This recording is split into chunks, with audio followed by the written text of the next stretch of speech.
Hello, Merry Christmas, Happy Holidays, all that stuff. How's it going, everybody? Hope you're all doing well.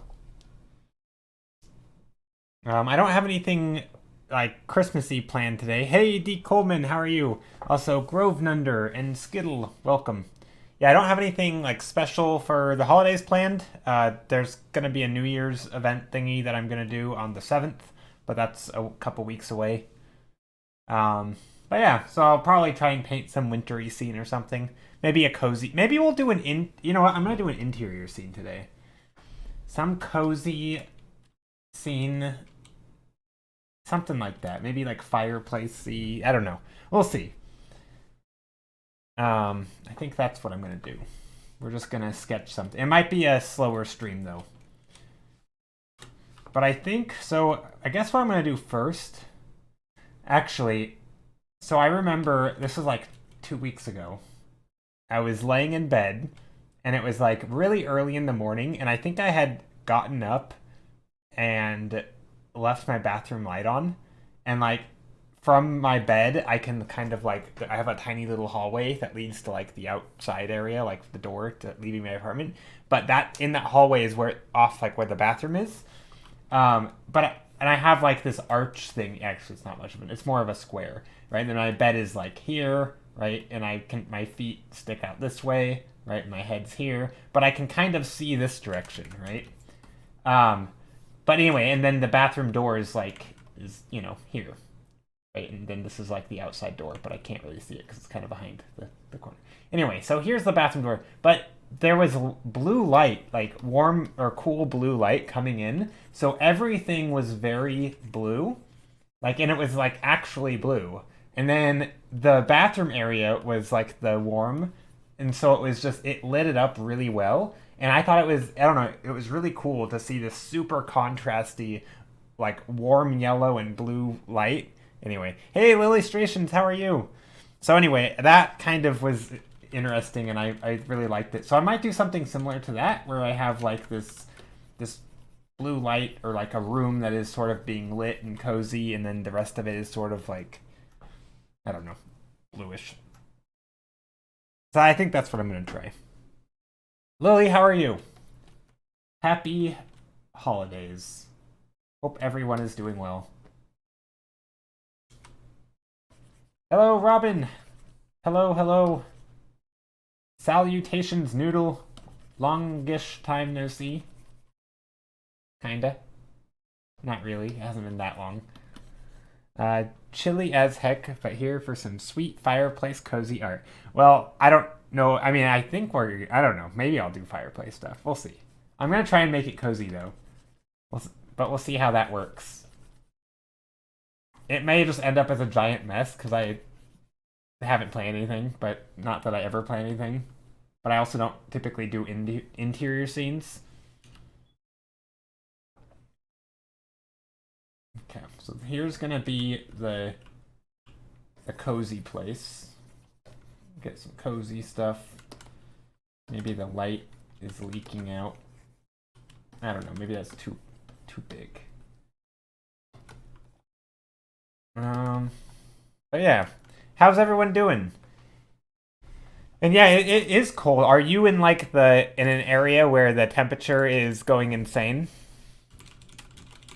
Right now, let me do a quick search. Right now it's -7 Celsius or 19 Fahrenheit, so it's not too bad here. It's below freezing for sure, but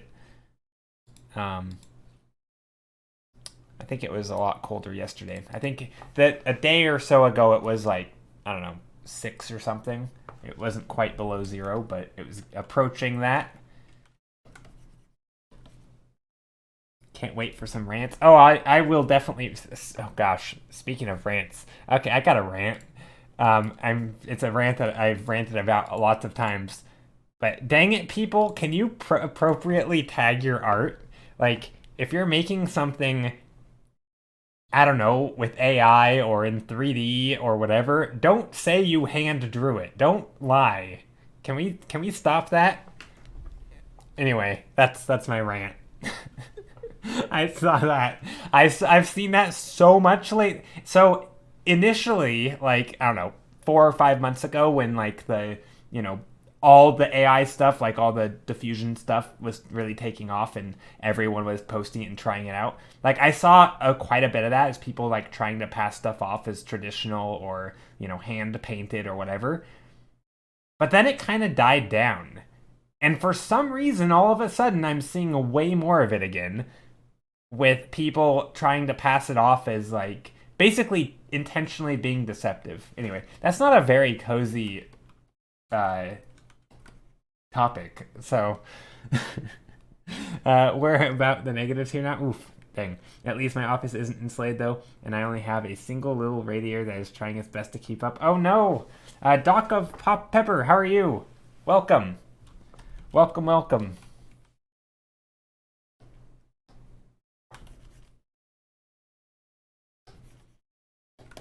Dang. We had a wind chill of minus 35 the other day, so I'm happy. Dang. Well, dang.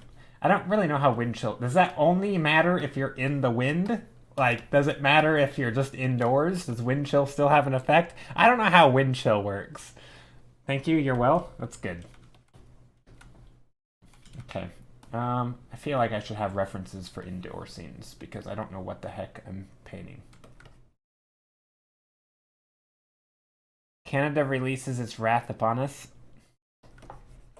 I'm right near Canada. Well, kinda. I'm at the southern side of Washington State, but I'm pretty near Canada. I'm gonna pretend I'm basically Canadian. Can I be Canadian for a while? I don't know. I feel like Canada's pretty cool. I have a good view of Canadians. I have no idea how wind chill works, but I don't think the wind got the memo because it definitely isn't chill. Yes, exactly, Skittle. Okay, what am I painting? I feel like... How do I... feel like I need references. Wind chill is Kina. I don't know what Kina means. What does Kina mean?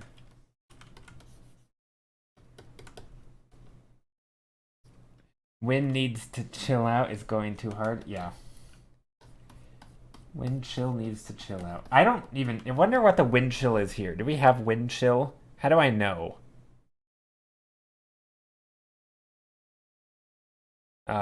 We have a winter weather advisory alert. I don't know how to find out what the wind chill is, at least not based on this thing.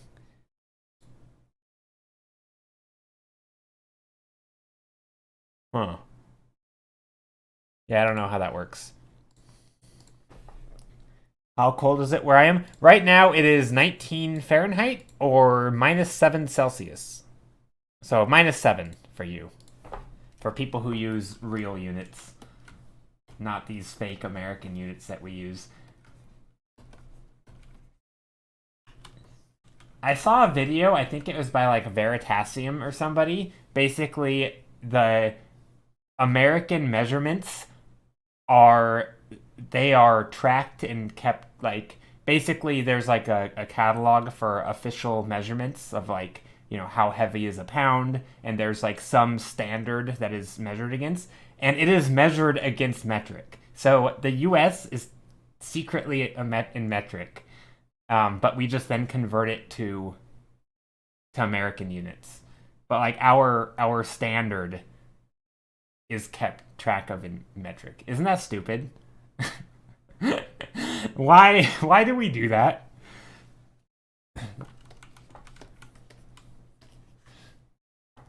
Like, it doesn't surprise me. I heard some place have like minus 40 Fahrenheit. Dang, that is super cold. What is minus 40 in Celsius? Let's open up a new tab. Minus 40 C in F. Or, sorry, minus 40 F in C. Oh, it's still minus 40. Wait, what? Is that the same? Hold on, what? Minus 42.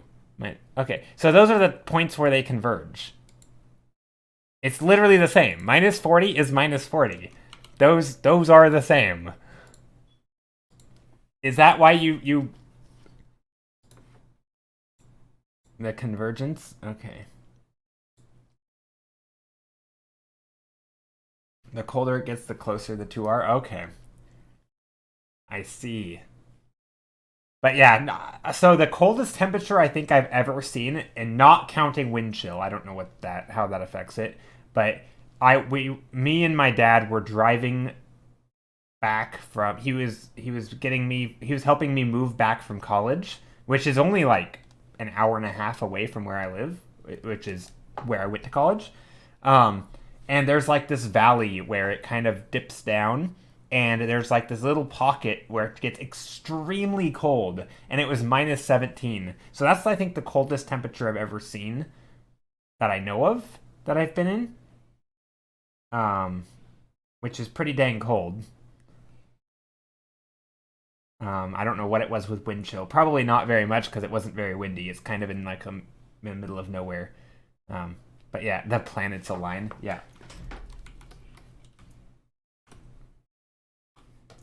I feel like cozy paintings need airbrushes because the light should like just sort of seep out of everything, right? I don't know. I don't know how to make cozy paintings. Let's find some interiors. I don't know, like library. A cozy library, maybe. I don't know. Are libraries cozy? Why not? That's a cool image. I'm just finding references so I know how to draw things like bookshelves and tables and maybe what is a, I don't know. Old hallway. I don't know. What sort of, oh, these are gross looking. Not cozy. These are creepy. That is the opposite of cozy. Trying to just find some stuff. Ooh, actually I have an idea. I found an image of stairs, but what if I do like I have an idea. Okay, found some references. Beds are cozy. Let's paint a picture of a bed. I'm just gonna write it in bed. I mean, I have a bed technically in front of me that I could use as a reference, but let's just find a bed. There's a bed. Is that a cozy bed? I mean, not really. It's just like a stock photo bed. What do you guys think? Cozy or not cozy? I mean, the lighting isn't cozy because it's cold and oops. Is that a cozy bed or is that too like perfect and neat? I feel like cozy for me has a certain amount of disorder, like a little bit. Don't break the law. What do you mean? It's too neat. It is too neat, isn't it? It looks like sterile and cold. Yeah, it needs exactly. It needs more bulk. Exactly. Thank you. I'm glad you guys are in agreement. If stuff is too like, I don't want like a clutter, right? Like that's not. Yeah, yeah, exactly. It looks like you arrived in a hotel. Cozy is like lived in, right? It's like a nice coat that, or I don't know, blankets that are, yeah, like folds with rim light. Exactly. Wooden log frame beds that look like it belongs in a winter chalet. I don't know how you say that word. Is nice. What is it? Hold on. That's not a word I use. I think it's because I'm American. But let's see. Chalet. Oh, one of those. Like just a wintry, well, like a lodge or like a. Is that a word? Like a lodging or like a. That looks like a lodge. That's what we would call that.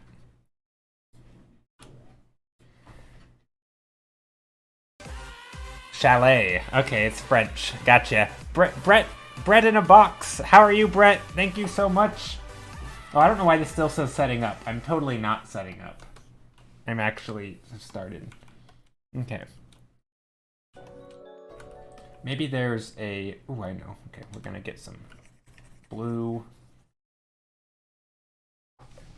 Maybe this is... Oh, this could be outdoors, and this could be looking in. we could have like something in here. I don't know. Maybe there's a window. I mean, this... let's see. Ah, another gift sub, Brett. Thank you so much. You are so generous. Thank you so much for the gift to Cosmic Noodles. And the gift sub to Jake. I appreciate it. Where did my music go? What the heck is happening? What is happening? Merry Christmas to you too. Thank you. Dang. Thank you, Brett. I really appreciate it. That means a lot. Thank you for the gift sub.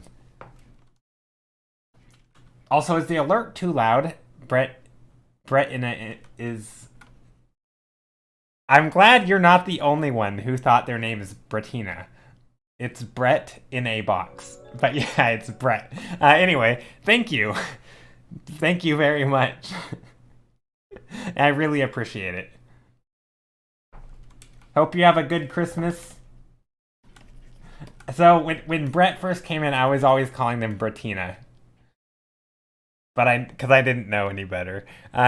Erneran, thank you for the follow. And I hope everyone is staying warm or warm enough this holiday. So maybe there's like a little area here. Oh, this could be like a fireplace. There can be a couch. Oh, I have an idea.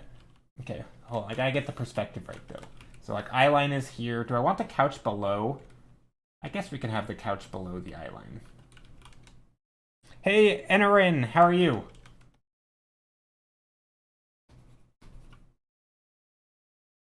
Gotta make it look cozy. I don't know how to make a cozy looking couch, but whatever. I get Bertina more often, so it's not a big deal. At least people don't call me a bad word. A bad word.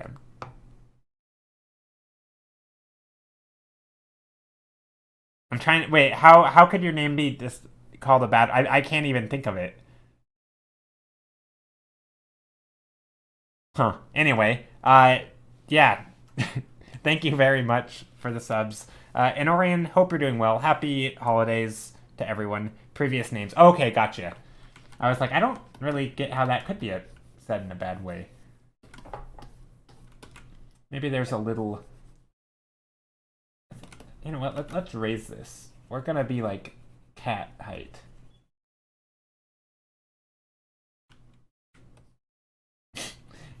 Now that Skittles in chat, I'm comparing everything to cats. Like, oh, this is about the height of a cat.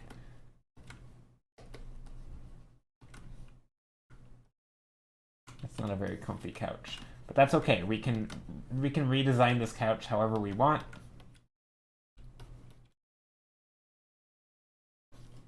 Maybe is there a mantle? This is a very high fireplace. Maybe we'll keep the...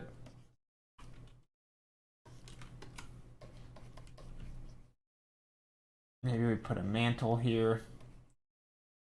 Those mantles are neat.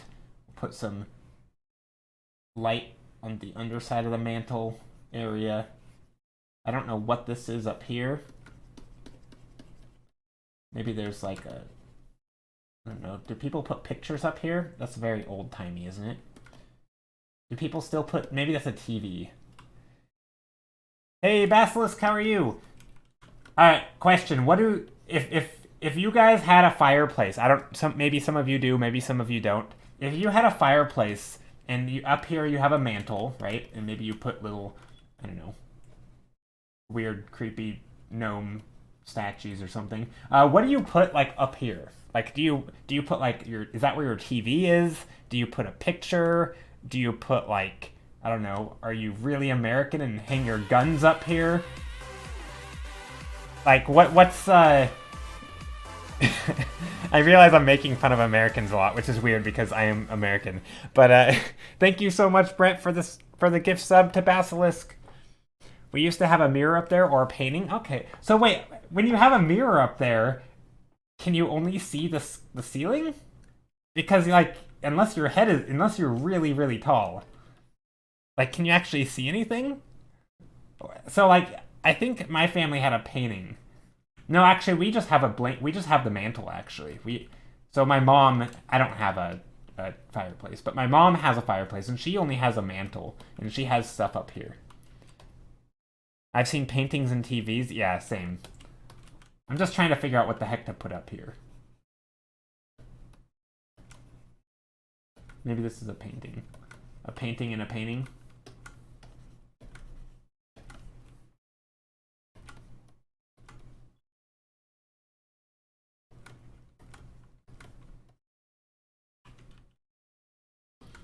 Okay, and then we need like a table here. Some sort. I don't know. Probably delete that horizon line. Just gonna paint it out.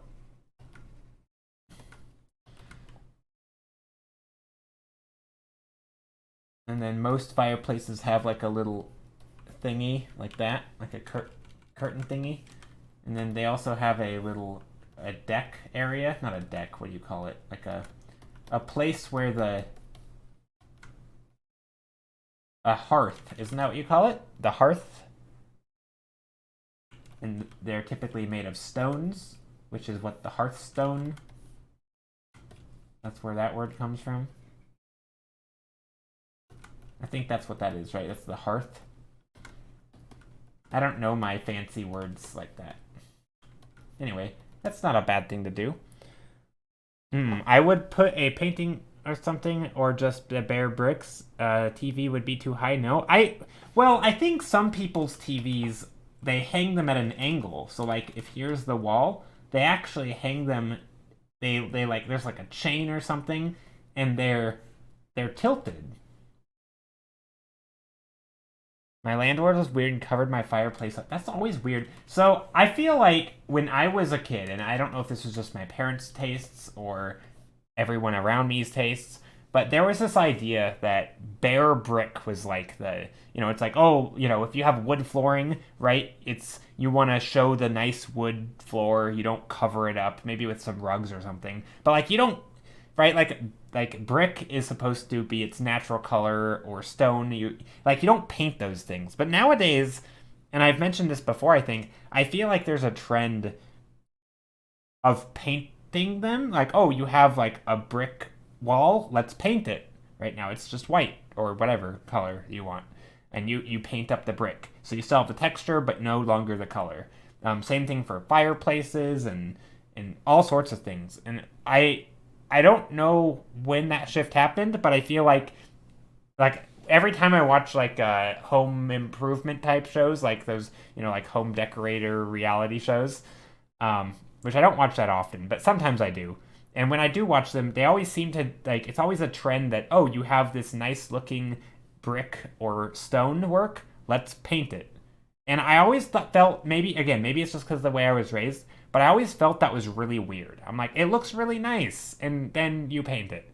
And it's still, and then they make it look really good as well, but totally different preferences.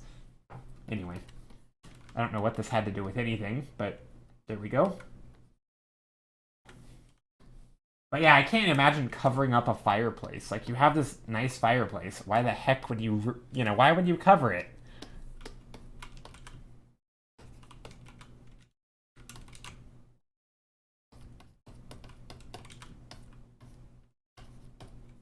So I'm going to try and put in some orangey. Oop, that's too orangey. Maybe some reddish color. Trying to bring in some nice glow from the fireplace.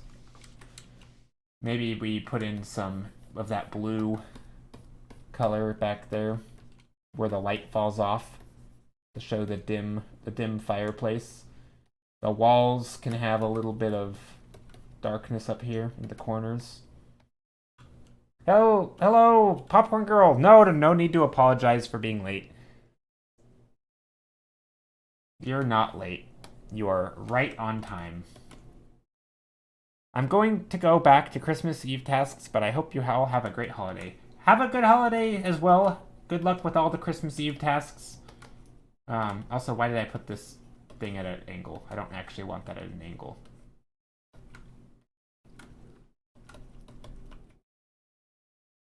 I do feel like... I mean, this isn't terrible. But it's not cozy. I feel like I haven't achieved a cozy vibe here. Maybe there's a light in the corner.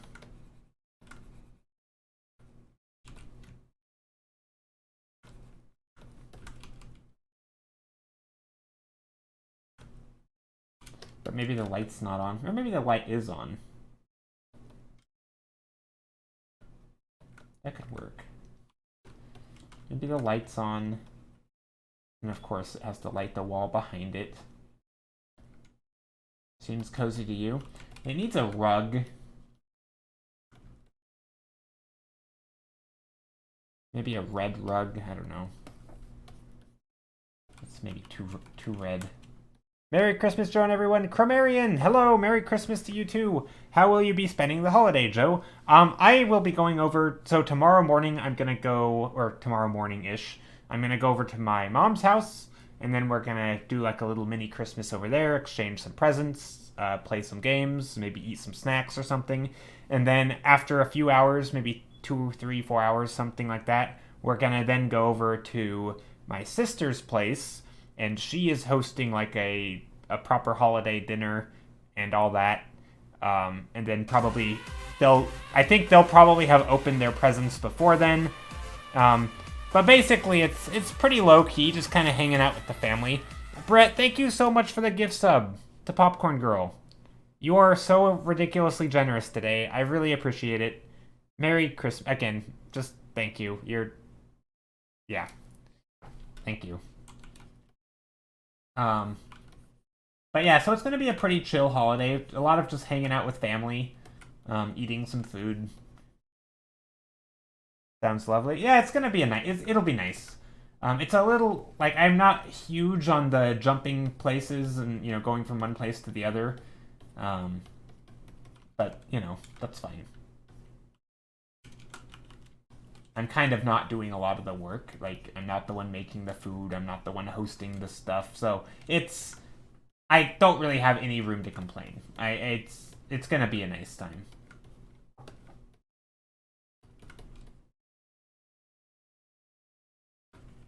Okay, so there's a painting. It's kind of sort of cozy.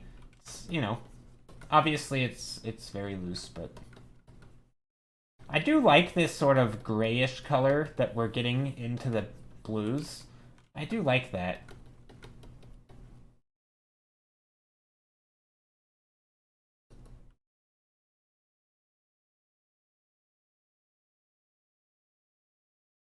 Petamods. Wait, what? Petamods? What's that? I don't know that word. I wish my parents' family were into games. I really miss fun in-person games. So, I am the knight. Thank you so much for the gift subs. The gift sub to Franlaw and the Vana and Nex. Also, if the alerts are too loud, let me know. I can turn them down a little bit if they're going to be popping off today. Pet the mods. Oh! Is that too loud? Maybe. I don't know. But thank you so much, I Am the Night. I really, really appreciate it. Happy holidays. And obviously, I'm going to be saying that a lot probably, but yeah. Happy holidays to everyone. And Merry Christmas and all that stuff. But yeah, thank you very much. Very, very generous. I guess speaking of Christmas, since it's still a topic... Actually, hold on. I'm going to take this. Scam train time. Scam train. Is that what we call it? It's been months and months and months since I've had a hype train. Thank you very much.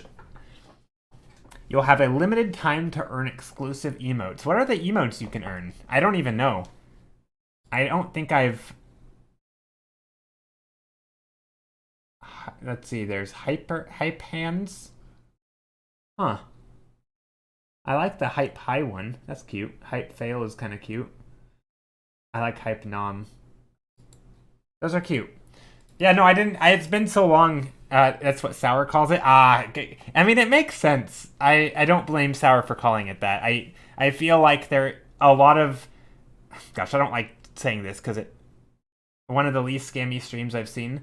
Well, yeah, I was gonna say I think, and I hate bad mouthing other streamers, but there's been a few streamers, particularly larger streamers. I'm obviously not gonna say names. Ah, Cass, how are you, Cass Stabby? Thank you so much for the sub.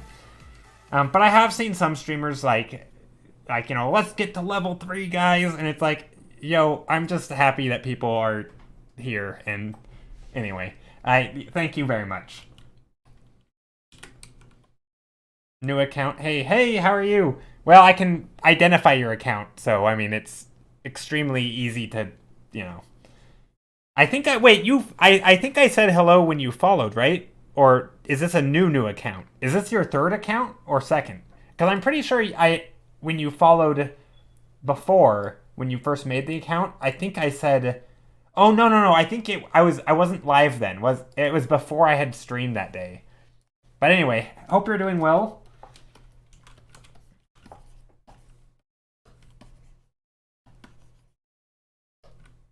Second account, couldn't log into your old account. Twitch was being twats. Aw, that's weird. I've just looked at your Instagram page. I really like your style. Aw, thank you.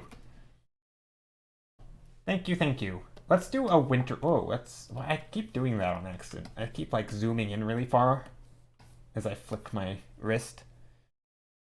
Oh, I wasn't calling Joe a scammer. No, I would hope you're not calling me a scammer. I don't think I scam anyone ever. Just actually, but I do have a scam story. Back when I was, I don't know, 12, maybe I was 14 or 15. I was probably a teen.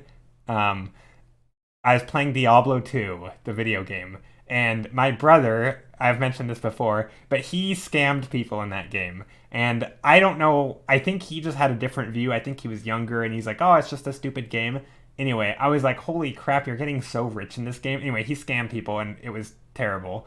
But I was like, dang it, I want to try this. So I tried it. I felt so bad. The person obviously was like, dude, what a jerk. And they're like, oh my gosh, they guilt tripped me, which for good reason, because I was a jerk and I stole one of their items. I felt so bad. I ended up giving it back to them because I was like, I can't handle this. Like, me being like 15 or 14, like, I think I had it was like one, I remember what it was. It was one charm. It was like a grand charm in this game. And I scammed a person out of it, and then I just felt terrible. And I'm pretty sure I even like cried or something. I felt so bad, and I ended up giving it back to them. And that was definitely the last time I ever did that. It was just like, I don't know how my brother did it.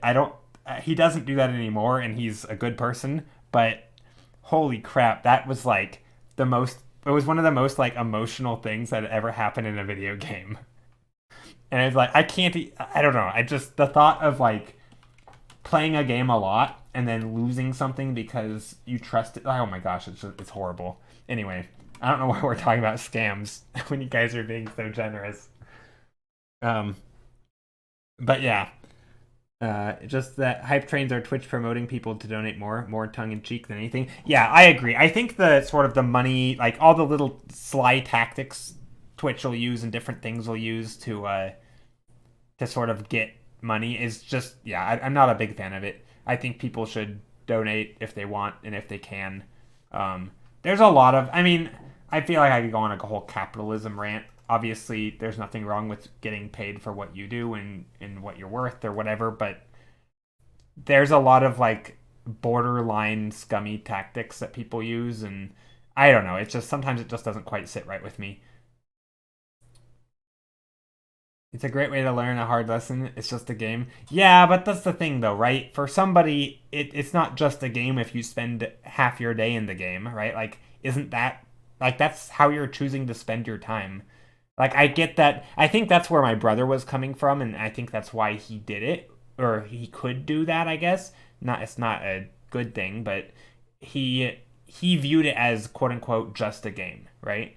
But to me, this was a thing, and the same for my brother somehow. Like, we both spent a lot of time playing that game, right? So it wasn't just a game, it was literally how we spent our time. Like, time isn't worthless, right? Like, I mean, it's the same reason people can get upset for, I mean, I guess losing a sport or something or anything else, right? It'd be like if you worked all day and you didn't get paid because your employer's like, oh, it's just your time, you know.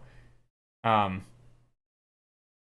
and I don't think that's a fair argument. I think if you spend your time doing something, it's valuable, and if you have an expectation or of like how that time is going to go, and it doesn't go that way, I think that sucks.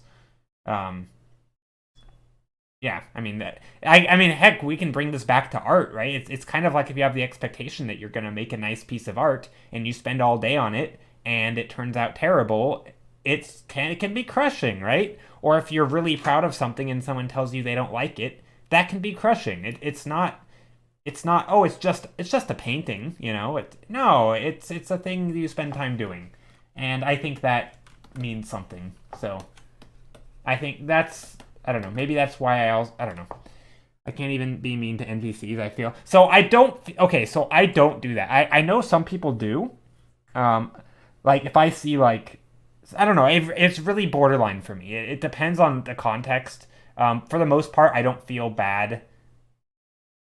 Like for example, if I play a game and I decide to be an evil character and I do evil things, I don't really feel bad. There's an element of this is the story, this is the character I'm playing, and it's part of the game. Like I don't think, oh, I'm being a bad person. But I think if there's an expectation that you're a good person and then you choose to do something evil, that's where I can't do it. Um, like if someone in a game is like, "Hey, you're my best friend," and then you have the option of screwing them over, it's like I can't do that. I can't screw over someone who thinks that I'm a good person, right? Like if it's like killing bad guys in a video game and or they're coming after you and they're randomly attacking you because that's what they're supposed to do. Like I have no problem killing them in a game. Like I kill people in games all the time. But there's an expectation that we're fighting, right? It's like we are enemies. I'm okay with killing enemies, but like I don't know. I can't do this sort of like evil thing. Like, I don't know. So it's kind of a hit or miss for me. I can't be the bad guy in games. Yeah, I mean, I don't typically like to if I have a choice. I like to be. So I have a few like things that I enjoy in games. Like I like to be sort of a clever character in games. I think it's fun to like, for example, being or sneaky. Like I like being thieves or rogues and sort of like the stealthy glass cannon type characters. I like that. Oftentimes though, those are associated with the evil characters. So there are times where I would be an evil character so that I can play a character that seems more fun, right? So it really depends on the game I'm playing, the genre, how all that works. It really just depends because I don't. But yeah, like I don't think it's like, oh, this is an evil character. I want to be an evil character so I can do bad things. Like I don't. No, I don't care about that. It's more about gameplay for me. If one version of gameplay is more fun, then I'm gonna go with that. And anyway, that was a weird topic after everyone is so kind and donating and stuff, and then suddenly we go into this weird rant about like evil characters and scams or whatever. Anyway, stats. Yeah. Yeah, the feeling of being worthless when you spend a day on a drawing and it turns out bad is really the worst. Yeah, but I mean, imagine if someone were to say, "Oh, it's just painting." Like, don't get me wrong, I think it's a good view to adopt for yourself, right? I think it's good to adopt like, "Oh, this is just painting. If I spend 4 hours and I enjoy painting, I don't care if my painting turns out good." Um, but I don't expect other people to always have that view. Joe, because you think I'm nice, I promise I won't kill you, to his chat. Exactly. Exactly.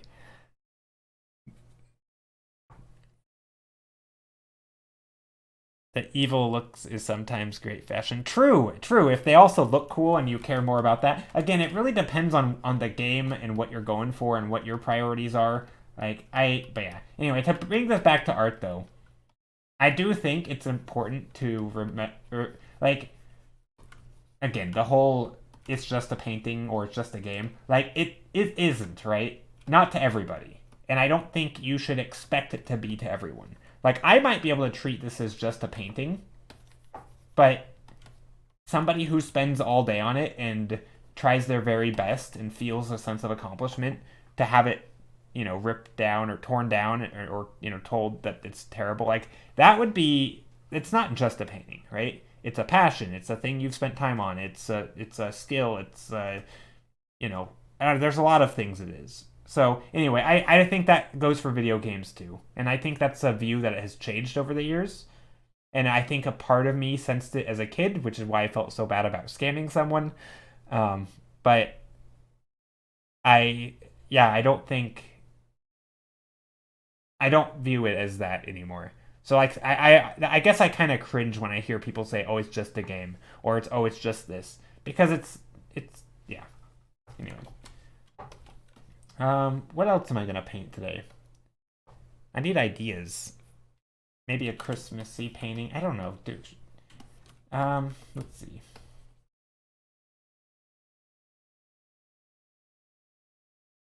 But I agree. Sometimes the evil characters do look way cooler.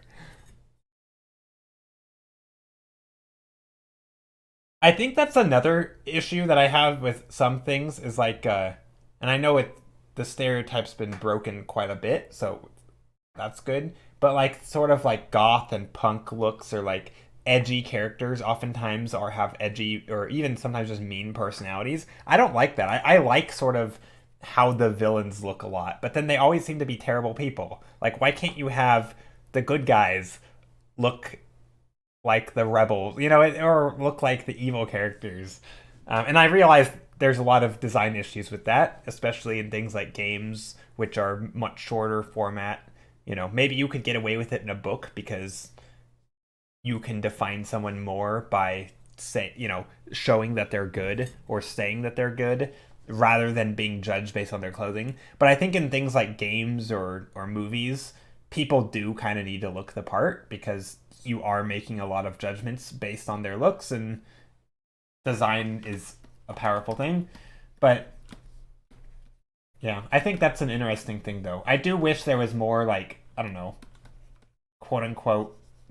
But again, I don't know. I guess that has changed a lot, right? Like all of Final Fantasy, all of like the spiky haired look, and even on the good characters, like that's totally a thing that has changed.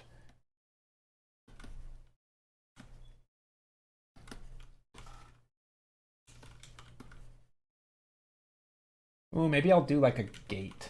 I like gates. Or something. I don't know. Maybe not a gate. Not sure what I'm gonna paint here.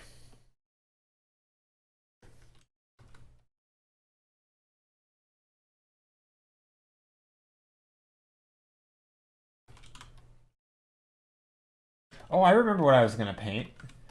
I was gonna do. Oh, dang, we're 47 minutes and I painted one thumbnail. I was gonna paint like stairs going upward, but down here I was gonna see the top of the stairs. A pile of cats on a fluff under a tree. Ooh, that's not a bad idea. Pile of fluff. Cats and fluff under. Ooh, I like it. Hey, I don't chat much, but I wanted to thank you. You have brought so much joy to me this past year. You truly create amazing art for us every day, and you provide such a comfy environment for your viewers along with it. So thank you for inspiring and entertaining me the past few months. Aw, and you are very much appreciated. If you celebrate, Merry Christmas to you, Joe. Aw, thank you so much, Isabel. I really appreciate it. And I do celebrate Christmas, and I will be celebrating tomorrow. I don't celebrate it today, but yeah. Thank you very much. And Merry Christmas to you, too. And Happy Holidays. Yeah, that's very kind of you. That means a lot. Thank you.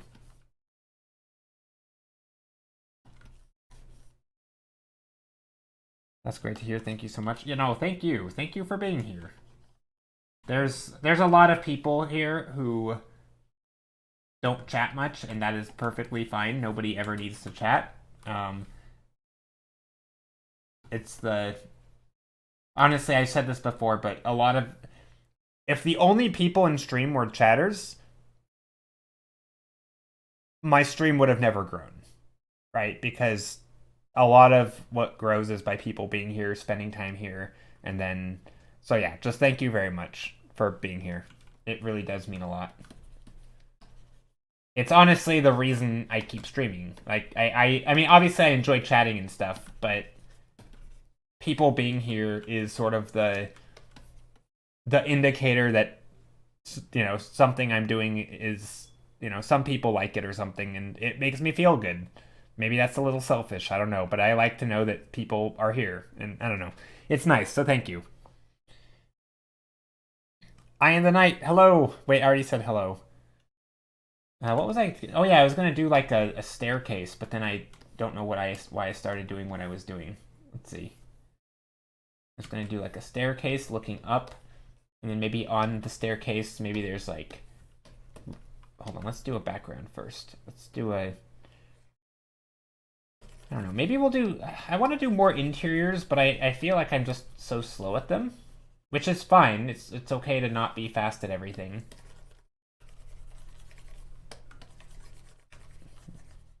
I don't know. Let's just try some stuff. Let's put some values in, and I think a cat floof under a tree is a good idea. I like that idea.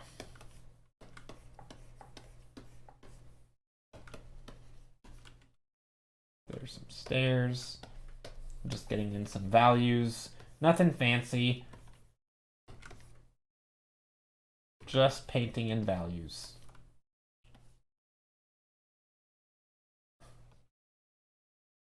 As a filthy lurker, 98% of the time I agree. You have a wonderful vibe and it's nice to spend time in this stream, even if I'm not actively chatting. No. Thank you, Chromarian. You've been around for a super long time, by the way. Not like saying you're old, which you might be, I don't know. But you've been here for pretty much since the start. I mean, well, not really. Probably like, what, 6 months in or something? How long have you been following? I feel like you've been here for a really long time. Following since May 11 of 2020? Yeah, so I mean over 2 years. And I've been streaming for a little over 3, so yeah, I mean you've been here probably since like actually wait, I'm pretty sure didn't I hold on. If I go to I'm not actively looking. Now I'm curious. When did I start streaming? How do I check? Oh, thank you so much. I am the Knight. Thank you very much for the gift sub. The Chromarian. Alright, I'm going to take a look at my stream thing. Yeah, I am the Knight. Thank you very much. Hope you're having a good holiday season time. Okay, it says...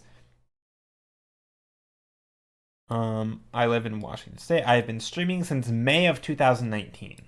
So... yeah, basically a year. So I've been streaming for over 3 years, and you've been following for over 2. So yeah, you've been here a very long time. Yeah, that's wild. Also, I'm painting very blue stuff today. Maybe I will mix this up. We're gonna go with the white vibes. Feels like you've been streaming longer than that. I mean, gosh, it doesn't feel like I've been... not for me. For me, it doesn't feel like I've been streaming hardly at all. I don't know. It went by so fast. But yeah, I guess it's...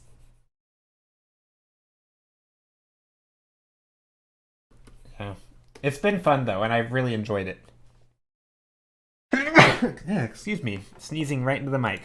Great streamer after 3.5 years. Do you have any advice to make concept art like this? I've always felt like when I try it isn't as natural. Well, I mean, I think what I'm doing is, I mean, it technically is concept art because it is a concept from my imagination, but it's not directed. I think the main thing here is just values. I got you sick through the screen. Oh no. I hope you recover quickly, Popcorn Girl. So advice to make so I mean the main thing is values. You don't actually need to be painting in color. I like color just because it helps me come up with ideas, but it really is like a layering up. And the way I describe sort of painting, quote unquote, from imagination, and it's a terrible way to describe it because it's not like I'm imagining something and then I'm painting it. It's not. I actually would. Did I write a rant about this yesterday, or was I going to?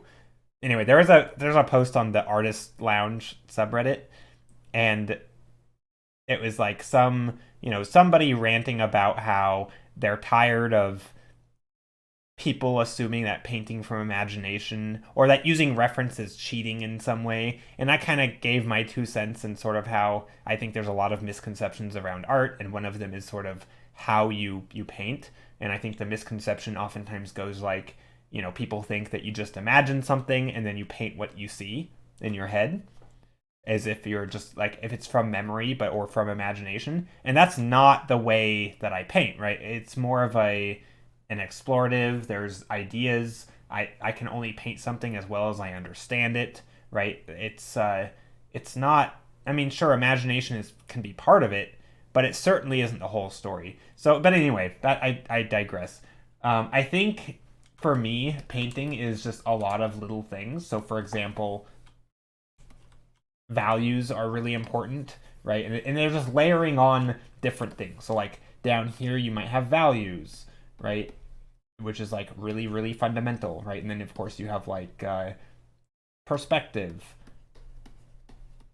also really, really fundamental, right? And then you have what are other things like, I guess, color maybe, but not really. I'm just gonna put like color, temperature, right? And then you have things like I don't know, whatever, right? So you have all these different things, but then you have other things like ideas, right? Just whatever that general idea is. You have mood, right? You have design. I mean, there's just all these little things that eventually make a painting, right? And you can design the composition, right? So obviously that could be design composition, design for like a function, right? Also, we can put composition somewhere in here. Anyway, my point is that there are a lot of skills that come together, but a lot of them can be really, really dumbed down. So for example, with painting and values, right? You can take something like this, just a few simple values, and just by making shapes, right? I take this shape that's here. This is the background color. Sorry, not taking the shape, taking the color. And you can make shapes. So this could be a hill in the background. This could be a taller hill. Maybe this dips down or something, right? Maybe that doesn't make any sense. Let's not do that. Let's keep that the way it was. And then maybe this comes in front of that. Or maybe we move this down. So you're kind of just pulling upward and making depth, right? And of course, if I were to blend these, for example, this suddenly gives a sense of like a gradient, and maybe there's... So you can kind of see, maybe there's some dark spots, but I feel like very quickly you start to get a sense of depth, right? Just by having a gradient. This kind of thing is really important. Obviously, this isn't the only value structure, right? You could have the lightest part in the foreground, right? The important thing is to separate your foreground, midground, background. Right, maybe you have your focal point right here. Maybe it's even a little darker. Oops. Whatever, right? It doesn't really matter. So this could be something. But a lot of it is just composition and shapes. And then when it comes to design, right, which a lot of concept art is once you have your idea, you're designing for an idea. So maybe this is like some weird house or something. And this is, I don't know, a window. Who knows? And so then you start asking yourself, okay, what interesting shapes can I put? Maybe there's a weird roof here. Maybe things sticking out. Obviously, this doesn't look very three-dimensional. But so a lot of the design element is just making shapes that are readable. Playing with composition. right? I don't really like what's going on here, but that's okay.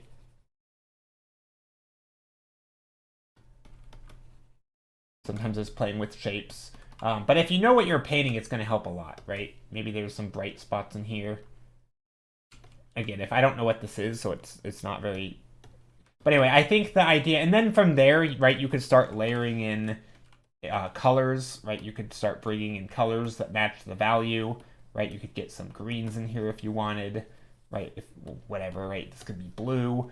The point is that the colors are kind of a secondary thing to the values. Oftentimes, right? Maybe we have a bluish sky that's, you know, very bright because we've already determined that this is bright. Maybe there's some interesting red stuff back here that I'm not really sure what it is, but whatever, it's a value. So again, colors don't really matter, but a lot of it is just perspective, right? These simple things like values, perspective, maybe color. But I don't think there's a really an easy way to shortcut it because you still have to get a sense of depth. For example, if this is the... Whoops. Saving. But yeah, I mean, my advice would be to start in grayscale. Start with grayscale, start with values. Then you can, you know, focus on values, perspective, and shapes. Let's add shapes in here. Right? If you start with values, perspective, and shapes, then you can just layer things up. This doesn't really look good because I don't have overlap, right? And there's different concepts, and you kind of start juggling them all. This is a bad example. Let's just delete this. That was a bad example because I'm not sure what I'm painting. And I could have had overlapping shapes and made it far more interesting than it is. But I think that yeah, what am I doing here? Let's just erase this. Let's start over. That was a terrible example. I was too focused on talking and not enough focused on painting.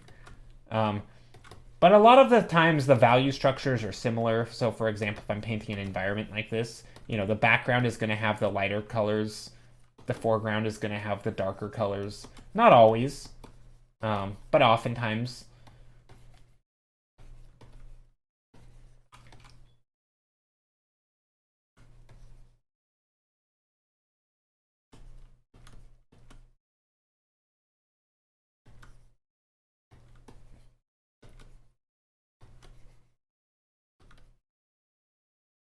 But I think that's probably the thing I would focus on.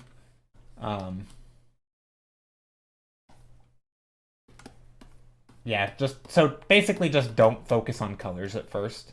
Focus on literally anything else. And use a good range of values. Don't paint too light. Don't paint too dark. You know, get your brights bright enough. Get your darks dark enough. From there, you can start sort of changing your gamut. Is that what it's called?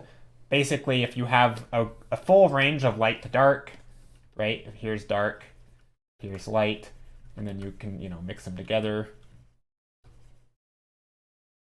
Making a nice gradient. Okay, so here's my gradient, right? Pretend this is an actual gradient that doesn't suck. But anyway, if you had a full gradient, like you can paint with a range like this, or you could paint with a range. Let's make this not as bad. Hold on.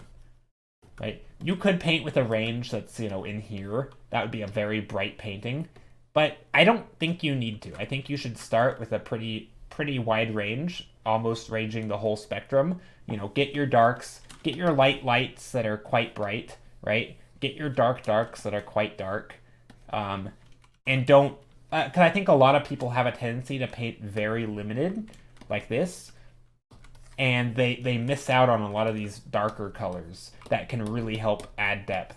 I think it's fine to go with a more limited range of values later, but again, this is like, you know, limited values. That's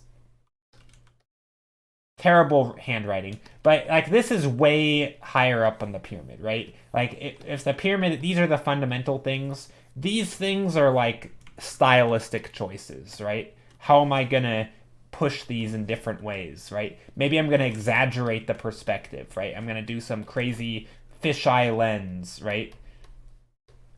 That stuff does not need to be done at the start, right? This is all super, like, exaggerated things. Learning basic things like, you know, overlapping shapes, perspective values, maybe color. And I feel like that's most of painting for me. I don't know. It's not like any one thing is extremely simple. Like, I guess, again, to use the tired juggling analogy, it's not hard to toss a ball up and catch it, right? It's not even that hard to toss two balls up and catch them. But at some point, doing the same sort of thing that you've been doing, it becomes extremely difficult. And you can obviously do it with enough practice, but you really do have to practice. And it's like the individual skills aren't hard. It's combining them all. And I guess that's how I think of art. Thank you for the follow. TPT Nadro. How are you?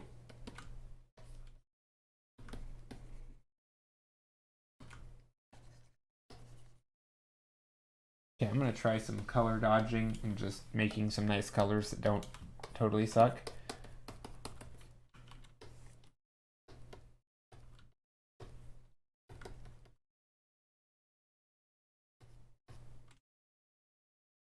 I know I'm kind of overexposing this and blowing out the lights, but that's okay. Because this is going to be the focus. I'm not sure what it is. Maybe some sort of structure, dwelling. Something's going to be in here. Thank you for the follow.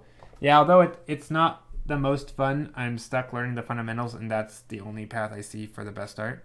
I'm great. How are you? I'm doing really well. Today's been a pretty chill day. I'm painting, doing some sketching, maybe trying some cozy stuff, some wintry scenes or something. Yeah, just kind of a chill day because it's the holidays, and I think a lot of people are, you know, with their family doing stuff on the holidays, either today or tomorrow. But yeah, happy holidays. Hope you're doing well, or glad to hear that you're doing well. And yeah, I'm doing well. I also have my tea, so I'm quite comfy and cozy.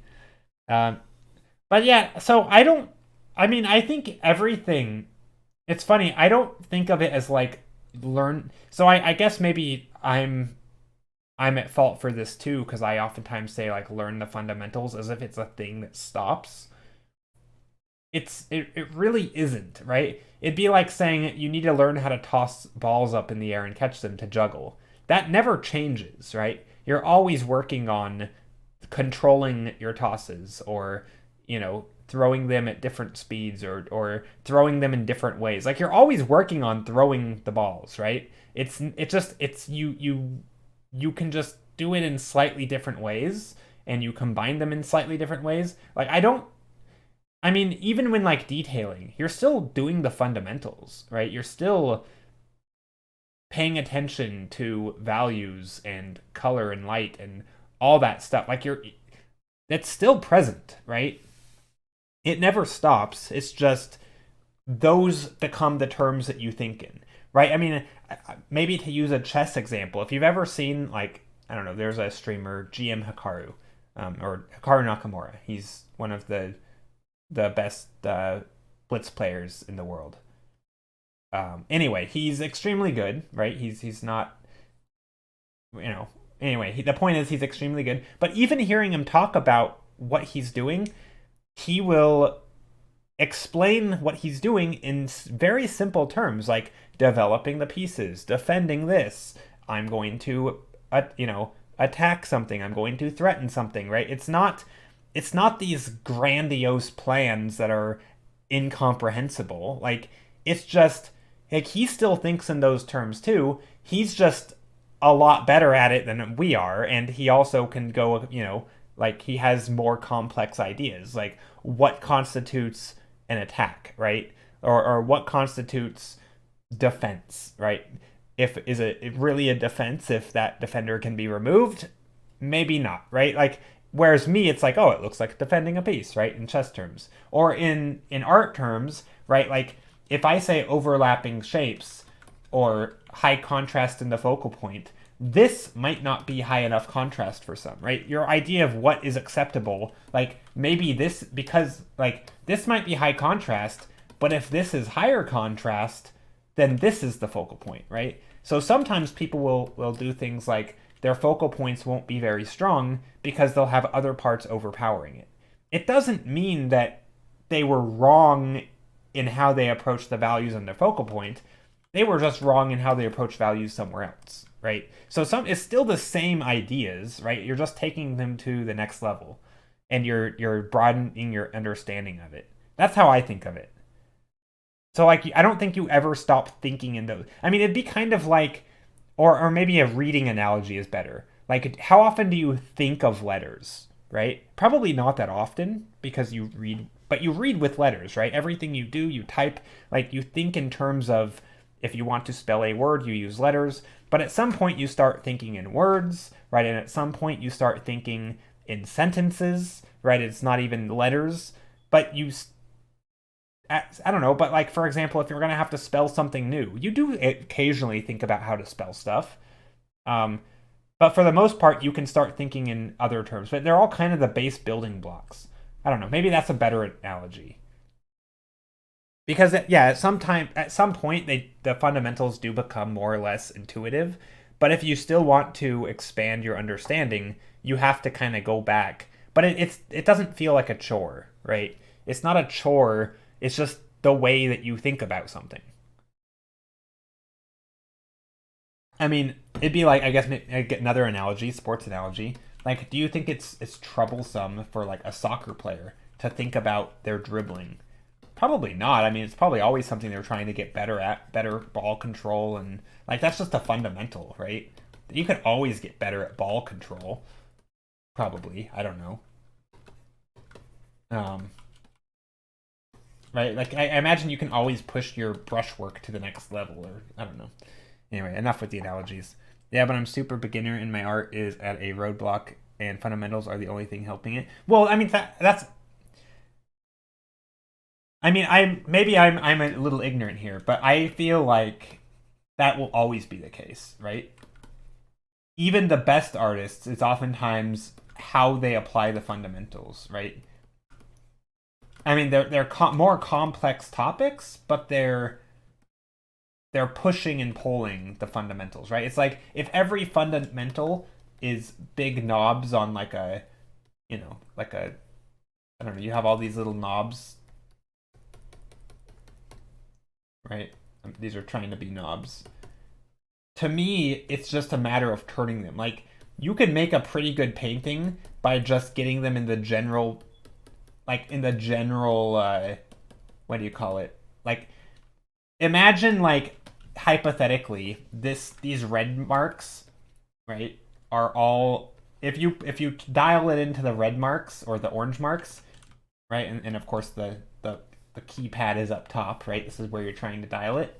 So if I dial this one here and this one here, right, the painting might look pretty good, but as you get better, you just need to be more precise, right? Your sensitivity to these things are just a little bit better. You're dialing them in slightly different ways. Like, it's still the same knobs, right? It's not, you're not changing any, like, you're always thinking in terms of like these are the things that make paintings work, right?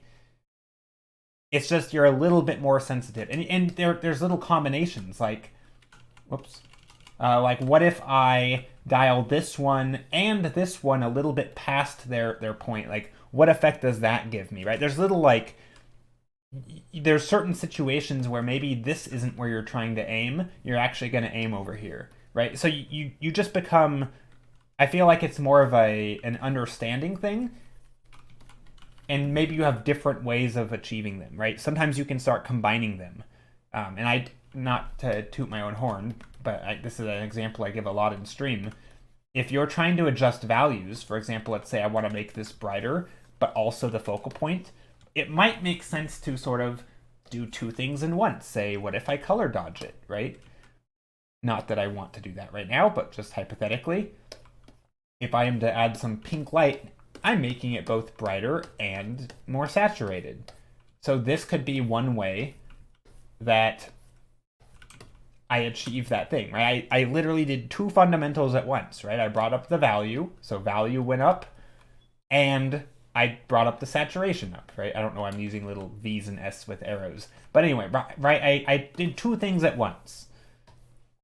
I only did that because I knew the tool that could do both those. So it's kind of like, right, it's sort of shortcuts. Instead of saying, I'm going to turn this knob and then this knob, what if I just find something that can turn both knobs at once? Or and at some points, what if I can find something that turns all those knobs, right? Or another thing moves all these knobs, right? It's a lot of, some tools are quicker, some methods are quicker. Like there's certainly quote unquote shortcuts, but they're all directly influencing the fundamentals, right? All these little knobs. So I don't know. I guess that's how I think of it. I think art as a game more, the more XP you get, the easier. Yeah, but I mean, what does that mean though? XP, right? I think XP is too broad of a term because it can be broken down into such tiny little things. And I think the issue with XP is oftentimes there's this idea that you just keep grinding and you get, time equals experience. And I don't think that's a good analogy. In fact, that's something I feel like I've been hearing a lot lately is, oh, it's all about the time. I don't think that time certainly can be a factor, but it's not the only factor. Anyway, that's just something that I feel like I've heard a lot lately. And I think it's hard to explain how I feel about it because it's not always apparent what all those other factors are.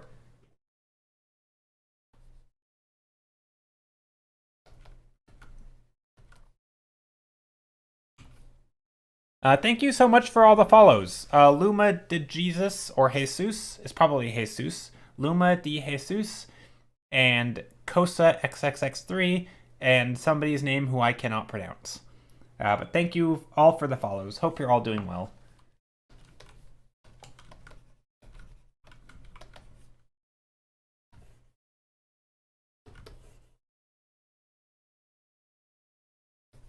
Maybe there's a character walking up here or down.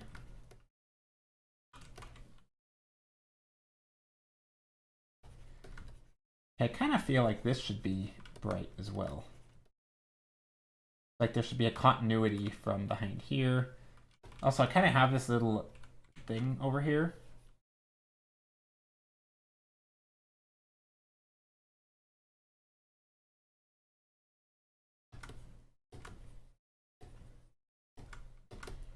Maybe there's some... Ooh, I know. So because we're looking up at this, I assume, because this is at an angle, and this is probably the horizon line, something like that. What if I take this and put little marks here? I don't know if this is going to look good, but... So these little marks are gonna be the underside.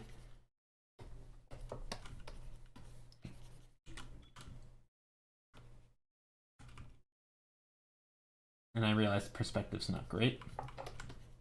But these are going to be the underside of something. Maybe these stick out.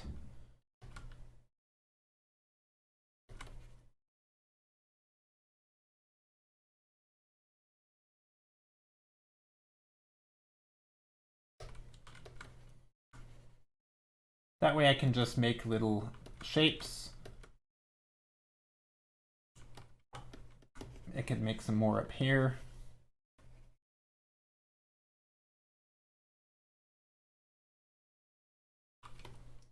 Basically just trying to make some interesting shapes.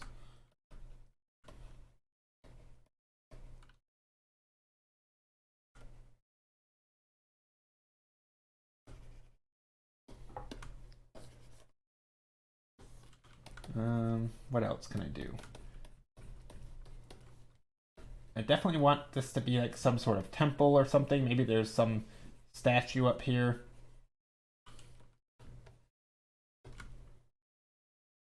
It's kind of at a weird angle though. Maybe we can move it more to the left. I don't know. It's a strange spot for a focal point, but it sort of works, I think.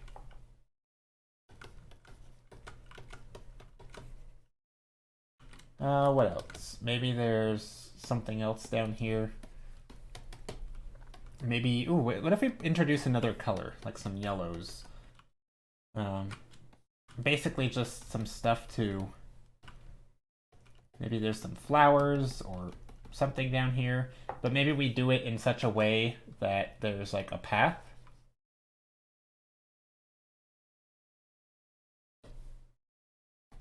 I like paths. Paths are nice. Also, the path can break. We can have some stuff in front.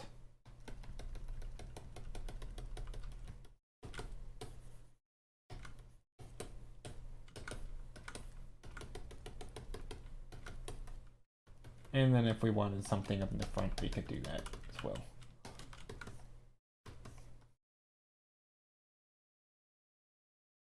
Thank you. This artistic conversation is very interesting. The first pronunciation of your name was correct. Oh, Jesus. Okay. So it's Luma de Jesus. That was the first, right? Luma de Jesus. But yeah, how are you, Luma? Hope you're doing well.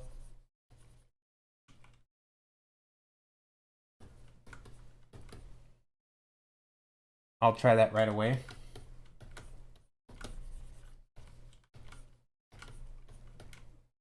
Yeah, I mean, I think art conversations are fascinating, but I do think sort of the fundamental thing, I think oftentimes fundamentals is like, oh, you gotta first do your fundamentals. But like, that, to me, the second part of that is before you start combining your fundamentals, right? Like, you can't focus on two fundamentals at once as a separate skill, right?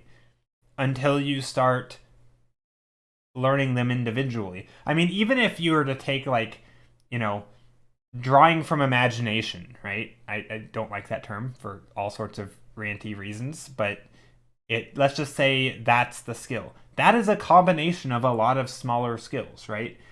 So you don't practice doing that until you can do the smaller skills that make up doing that, right? Like, you have to be able to understand and reconstruct, right? It's very hard to draw things from imagination if you can't take objects and figure out different, like, if you can't play with them and rotate them, and like that, to me, is a really hard thing to do, or it's impossible until you know your sort of the fundamentals that allow you to do that, right? So it's not, so I think oftentimes people talk about, first learn your fundamentals as if there's before you get to the real painting, but I just don't view it that way. I think the real painting is basically when you have gotten the fundamentals down to a point where you can just start combining them. But you're still doing them, right? You're still, those are the things you're doing. It's just you're not thinking about them anymore. And I guess maybe this goes back to the hey, Jomja, how are you? I want to make some other style that mine from time to time. Wait, I want to make some other style than yours from time to time. Like, I never draw landscapes, really. I mean, that's just where you start and try. Right? You just do it, and then you adapt, just like anything else. I mean, it's almost a very, I guess my approach to it, I shouldn't say it is this way, because different people have different approaches, but to me, it can be almost very scientific in the sense that you know all your variables, and you can set up little things or exercises to test them, right? You can play with it. You can say, I'm going to do an environment. You can paint your environment, and then you can say, oh, I didn't like the result. Let me change up some of those variables, right? And then you can try it again, and then you can be like, oh, that was a little better, but I don't like that aspect of it. And then you can do another painting or another experiment, and you tweak some other variables. And all these variables are the fundamentals, right? They're all these little knobs that you can turn. It's kind of the same thing, right? Now, it's true that sometimes you're going to turn some of these knobs more in environments than, say, portraits, right? Like, portraits don't typically have the same scale of depth. So your understanding of the nuance of, if this is depth, right? If this knob is depth, you're going to need a lot more subtlety and understanding of depth. Well, depth isn't really a fundamental, but how you create depth, you can do with a lot of the fundamentals, right? And your understanding of the little concoctions of which wheel to turn is going to get better the more you understand certain concepts, like what creates depth, right? Yeah, I mean, yeah, I mean, that's kind of where fundamental or foundational skills come. Like that's where kind of where the word comes from, right? It's sort of the building blocks of the thing. They are the most refined concepts that you can get. And if something isn't considered a fundamental, it's because it's a combination of fundamentals, right? It's sort of like prime numbers, right? Isn't that how in math? It's like every number is made up of prime numbers. Every single one, right? If it's not if it isn't the prime number itself, it's because it's made up of primes. It's kind of the same concept, right? Those are sort of the, as far as I understand, the fundamentals of numbers. Maybe I'm wrong there. Um, and maybe I'm not that good at math, so that's a terrible analogy. I shouldn't make math analogies when I don't know what I'm talking about, but the point still stands, kind of. At least in art, that point holds up. What the heck? Why? What's happening? Okay. Oh, I know. I was gonna do a glow dodge or something. I wanted to play around with some of the, maybe an overlay. I wanted to play around with some of the colors. Ooh, I like that. And we'll get some of the,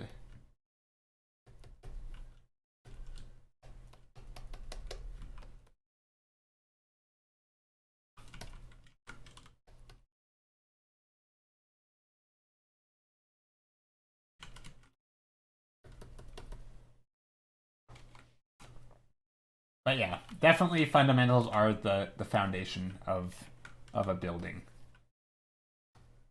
I think the only struggle with that analogy is that oftentimes people think the foundation, once it's set, then you do the rest of the building. And I don't, to me, the rest of the building is still part of the thing. Like it's like detailing, for example, you're still dealing with the same things. It's not like you jump to some more entertaining part. I mean, there are things like coming up with ideas and doing iterations on them. Like it's very hard to do an iteration on an idea without being able to draw the idea in the first place. So I guess that is not really I don't know. I think I'm overthinking it. It doesn't, like it in some ways it's, you know, you just paint and try to get better, I guess.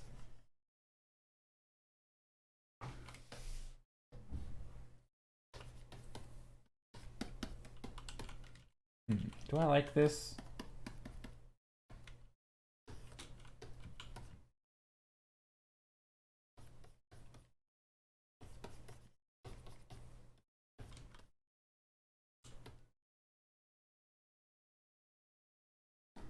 Also, let's go with some warmer.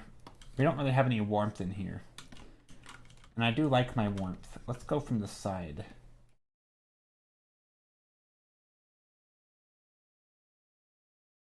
We have light coming in. We have light coming in here. Actually, let's do this.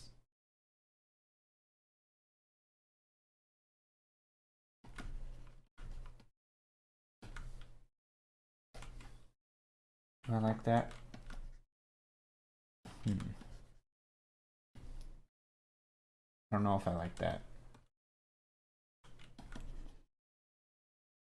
Just trying to design some shapes at the moment. Ooh, I think what I could do is if I did something like this, then I could put light up here. Maybe not.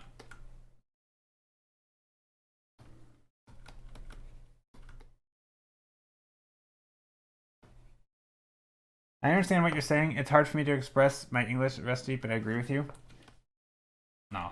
Yeah, no worries. Your English seems fine to me. But yeah, it's I don't know. I think that whole topic though, on one hand, it's more nuanced than I think some people give credit for. And because I mean, this is something that, again, this isn't even an art issue, right? This is just a way people talk about things, right? You talk about, right? Some people say, "Oh, I'm just not good at sports," right, or something like that. Right? What does that even mean? Every sport is totally different. Like, not every sport, but most sports have very different things happening, right? And you could, like, even within a single sport like American football, right, you have different positions, right? The quarterback has a very different skill set than, say, a running back or something else. Like, I don't even know what the positions are really, but the point is they're totally different, right? So what does it mean to not be good at sport? Like, sports isn't one umbrella, right? Art isn't one umbrella. There's different things. I mean, even things like writing isn't one umbrella because there's different styles and types of writing. Maybe you're a technical writer, maybe you're a creative writer, maybe you are a comedy writer, maybe you're writing for advertisements. Like, these are all totally different goals and totally different skills. And the more knowledgeable you are in one area does not necessarily translate entirely to the other. Probably does to some degree because there's probably fundamentals that are still relevant, but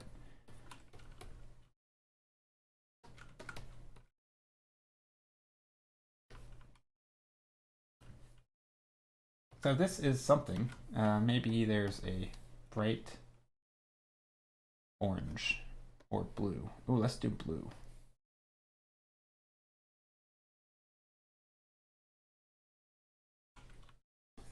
Maybe blue?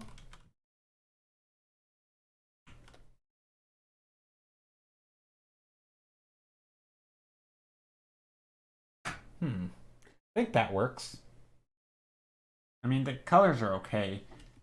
I also like the idea of a path, though. Maybe we can put a path in here. Maybe it can come down. I don't know.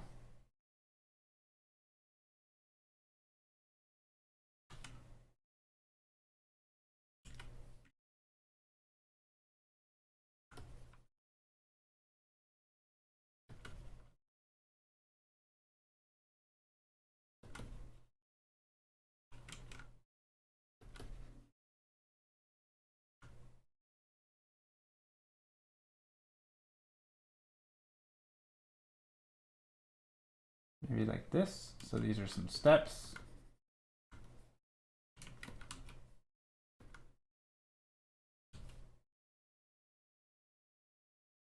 And maybe there's some more steps. I don't know why these steps are this color, but there we go. That's kind of cool. I feel like this is not a bad shape design. And maybe we have a character coming up the steps.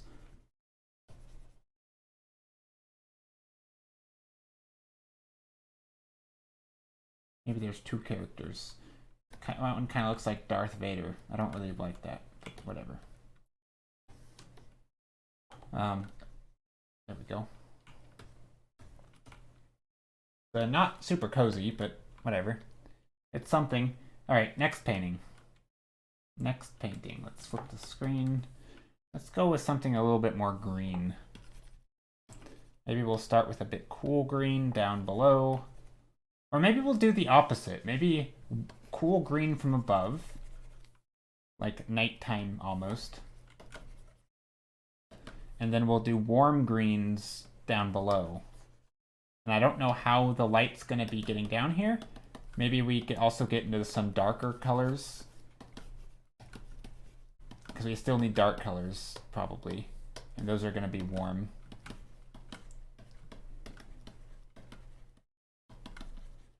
So let's do our mixing. So now, where is this light coming from? Because if we're cool above, warm below, that probably means we have like a light source or something. So what could be causing a green light? It could be like a city, artificial lights.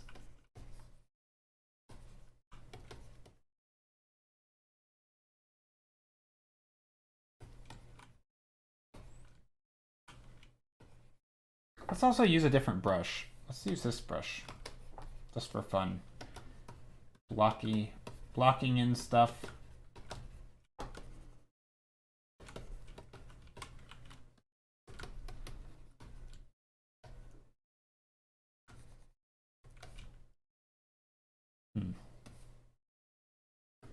Something like that is not bad. Anyway, what's everyone up to right now? Is anyone painting along or doing anything? Is anyone doing anything? As if everyone is just not doing anything at all. But yeah, what's everyone working on? And if anyone is doing any art and would like to share, please do.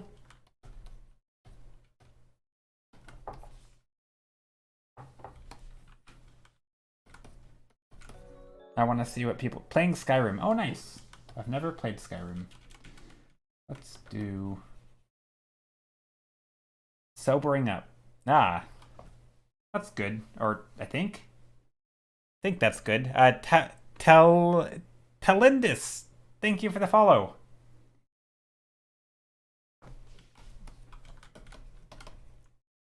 I'm gonna paint in a few minutes, but right now I'm just chilling. Nice. Okay, what do I want to paint? That is the question. So let's try to keep this on the screen. Let's see.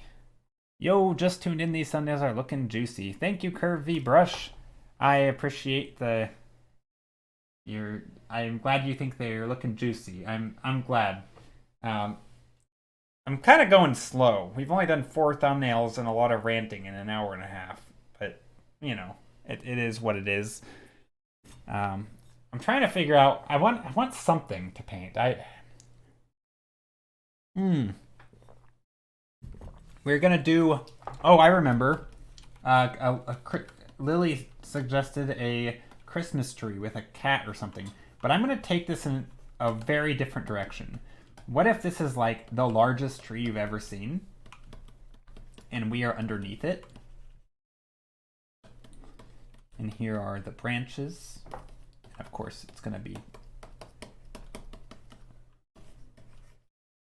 It's gonna go up and all the way down. So this is gonna be just like the tree, the branches, and needles and stuff. It's just gonna be a big mess of stuff. And what if down here, just trying to get back into digital painting. I keep not drawing for durations of time, barely making progress because of it. Oh no! I find, so, and this is something I talk or rant a lot about. But I actually find just thinking and watching videos about painting can kind of, it may not get, like it's not going to solve the muscle memory thing, right? Like it still might feel weird to paint if you don't do it for a long time, but I feel like it can actually be nice because your knowledge isn't going away, but you can potentially break any habits you have, which means it may still be difficult at the start or to get back into it, but you can actually build up new good habits a lot easier. So I actually think sometimes taking breaks is great as long as you don't take an entire break and forget whatever. Not that you would forget, but I do think sort of keeping your brain thinking. And this is, I guess, maybe something that I'm a big advocate of, is just sort of thinking in terms of art, right? Like, basically, we were talking about the fundamentals earlier, right? And it's like, it's almost just a way of thinking, right? It's like the language of painting. And if you have like, once you learn the language, like you don't have to, I don't know, at some point you can start thinking in that language, right? Probably, maybe, I don't know. I don't actually speak multiple languages. But I guess for me with art, it's kind of the same. Like, as long as I keep thinking in that language and keep thinking about things in terms of values and perspective, and, you know, maybe I'm walking down the street and I identify the darkest values in an, you know, if I were to paint this, where would I put the darkest values? If I were to paint, you know, where would I put the lightest values? What would be my subject? You know, what would be, how large would I want my subject to be in the frame? Those kinds of things, right? Thinking about composition, thinking about values, thinking about mood, right? Like, oh, here's the warm colors, here are the cool colors. Could I exaggerate them? Are there ways to, you know, like just those sorts of things? Yeah, Mew Mano. I don't know what that means, but hello, Rena Thompson. I love watching your cartoon. I love watching cartoons and 3D movies. Nice. Yeah, but I mean, I don't just mean like. So there's oftentimes a thing that I've heard a lot of people say is like, oh, I'm just getting inspiration by playing video games. I don't think just doing something that's art related means that you're thinking in terms of art, right? Like, I'll give you an analogy. I played Magic the Gathering for 10 years, 10 plus years before I ever even started painting or even thinking about painting. I didn't get better by playing like I never paid attention to the art. I didn't care about it. And if I did care about it, it was just a cool picture. It had not where I wasn't thinking about, oh, look at the composition, look at the values. How large is the focal point, right? How small is or like it does it have multiple focal points or dissecting composition. I didn't do any of that, right? I never cared. But now, oftentimes, I'll look at something and I'll pay attention to the camera angles, or I'll pay attention to just different things and things that I feel like I can use in one way or the other. It doesn't have to be, it doesn't have to be an in-depth study, but it's just I'm kind of aware of them. Yeah, exactly. Paying attention to character design and landscape design, or different moods. I mean, it's a really cool observation, which admittedly, a lot of these things you learn about first and then you observe them. I think it was Feng Zhu. He mentioned a lot of times you have in like MMOs, right? You'll have the starting town will look very nice and beautiful, right? It'll be almost like a little cottage, very small, very friendly. So it'll be like this nice green, it'll have a lot of greens and yellows and just very friendly colors. And then you go down like a dark path, right? It starts to that the towns start to have more grays, and as you get into the evil person's lair, you get spikier shapes, and it starts looking more evil. And then at the very end, you might come back out on this happy idyllic scenery, right? It's very very friendly and welcoming again, because it's like you've made it, you've arrived to your destination, right? And they design these places. And you can pay attention to that in games, and not every game, right? Some games start you off in like the darkest, deepest, worst place ever, and you're kind of trying to get out of it. But it really depends on what the progression is. But my point is, sometimes just paying attention to those things, and it's very hard to pay attention to stuff that you aren't aware of, right? And so this is where doing a bit of reading or doing a bit of video or tutorial watching, right? You learn the concepts, then you can just pay, again, if you're walking down the street, you can just remind yourself to pay attention to those things. You don't have to actually sit down and paint all the time. I think obviously painting is good, right? You're going to get better at painting typically by doing it, but more importantly, by doing it while also focusing on those other things.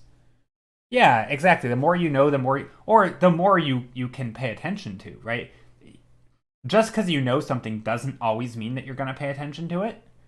Some people probably do more than others just because they're aware of it. But I do think there is an important thing. It's where your attention is, right? Like, we don't absorb everything around us, right? As much as it would be nice, like, just because you walked by something does not mean you paid attention to it. Yeah, there's an observational issue, right? Like, people, like, we're extremely selective in what we pay attention to, right? We can walk into a crowded room and not actually pay attention to anything, even though we could be looking at all the stuff. Sometimes it just goes in the eyes and out in one ear and out the other, except the visual version just passes us by. I don't know what the visual analogy to that is, but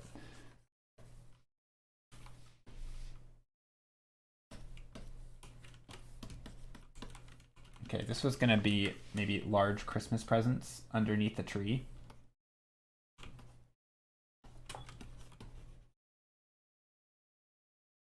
In the form of houses. Oh, it's going to make it snowy. Maybe I still could.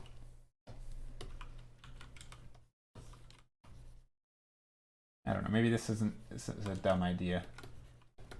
I don't like the shapes here.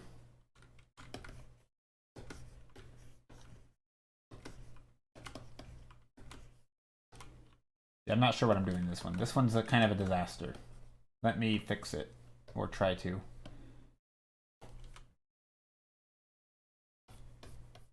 Yeah, not a fan of this painting so far, but that's okay.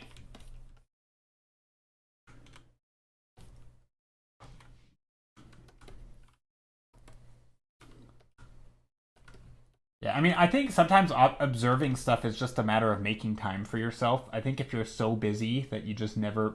I mean, it's kind of, you know, the whole saying, like, stop and smell the roses. I mean, I think it's just... It's kind of that, right? It's like...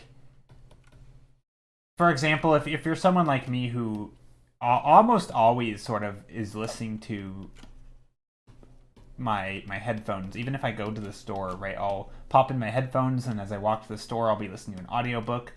Sometimes it's just a matter of turning it off and paying attention. Like, it's very hard to pay attention to things when you're also trying to listen to your audiobook or whatever, right? Or so I mean, it can be little things like that where it's just paying attention to how stuff is, and you can start to think about art in those times.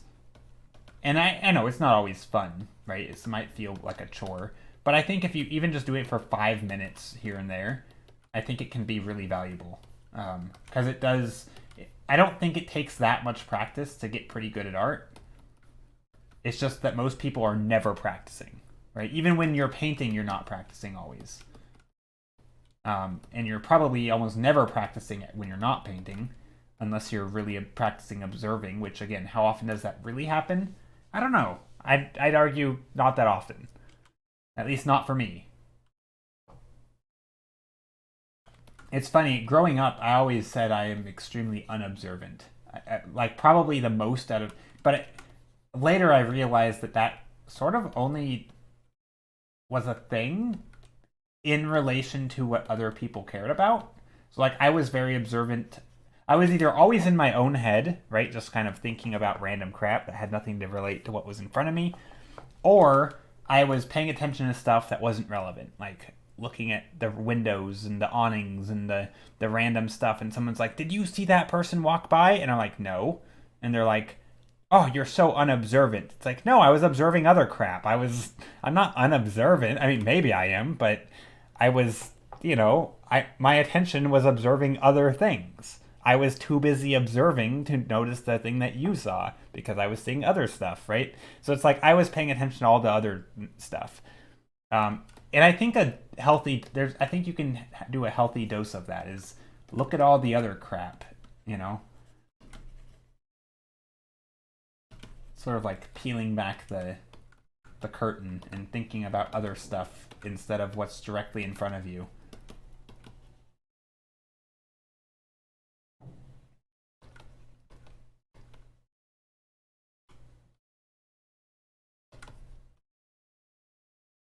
I don't like this tree being right in the middle of the painting, but I guess it's okay. But what I don't think is okay is the lack of brightness. I want a little bit of brightness back here. Maybe not.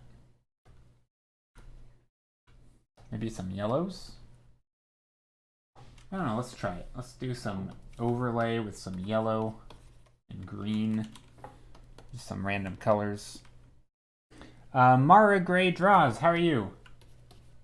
Thank you for the follow, Mara. Hope you're doing well today.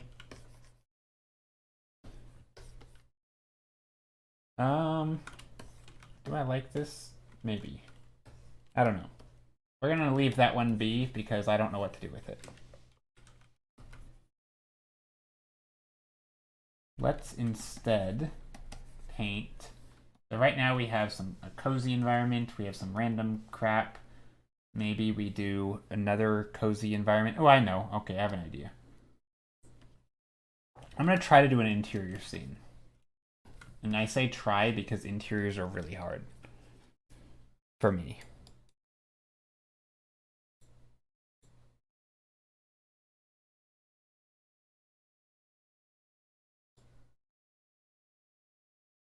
So I'm rearranging some references. I have like some indoor references here. While I'm not painting directly from them, I do like to use, at least for indoor scenes, some idea of a reference so that I can actually make it look, elements of it can look at least somewhat realistic. So like here I'm using just the ground plane to make it look like there's some fun lighting coming through, which after this point I use references in a really weird way. It's almost like I look at it and I just remember it. I don't really pay attention to the details because I'm not really focused on the details. I'm just focused on elements of it. I don't know. That's only if I'm starting with references. But later on, I use references much more in like a anatomy related way. Like, what does this thing actually look like?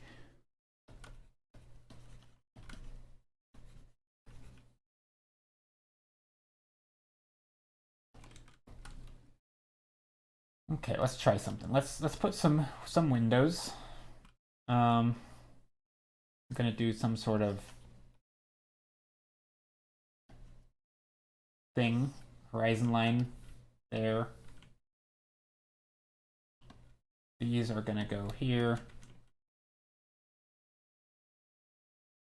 or roughly. These are gonna go there, roughly.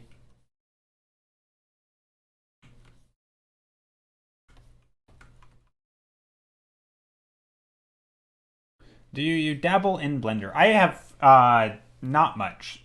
I've used a little bit of ZBrush for 3D sculpting. I use Blender for video editing sometimes, but I don't do much video editing. Yeah,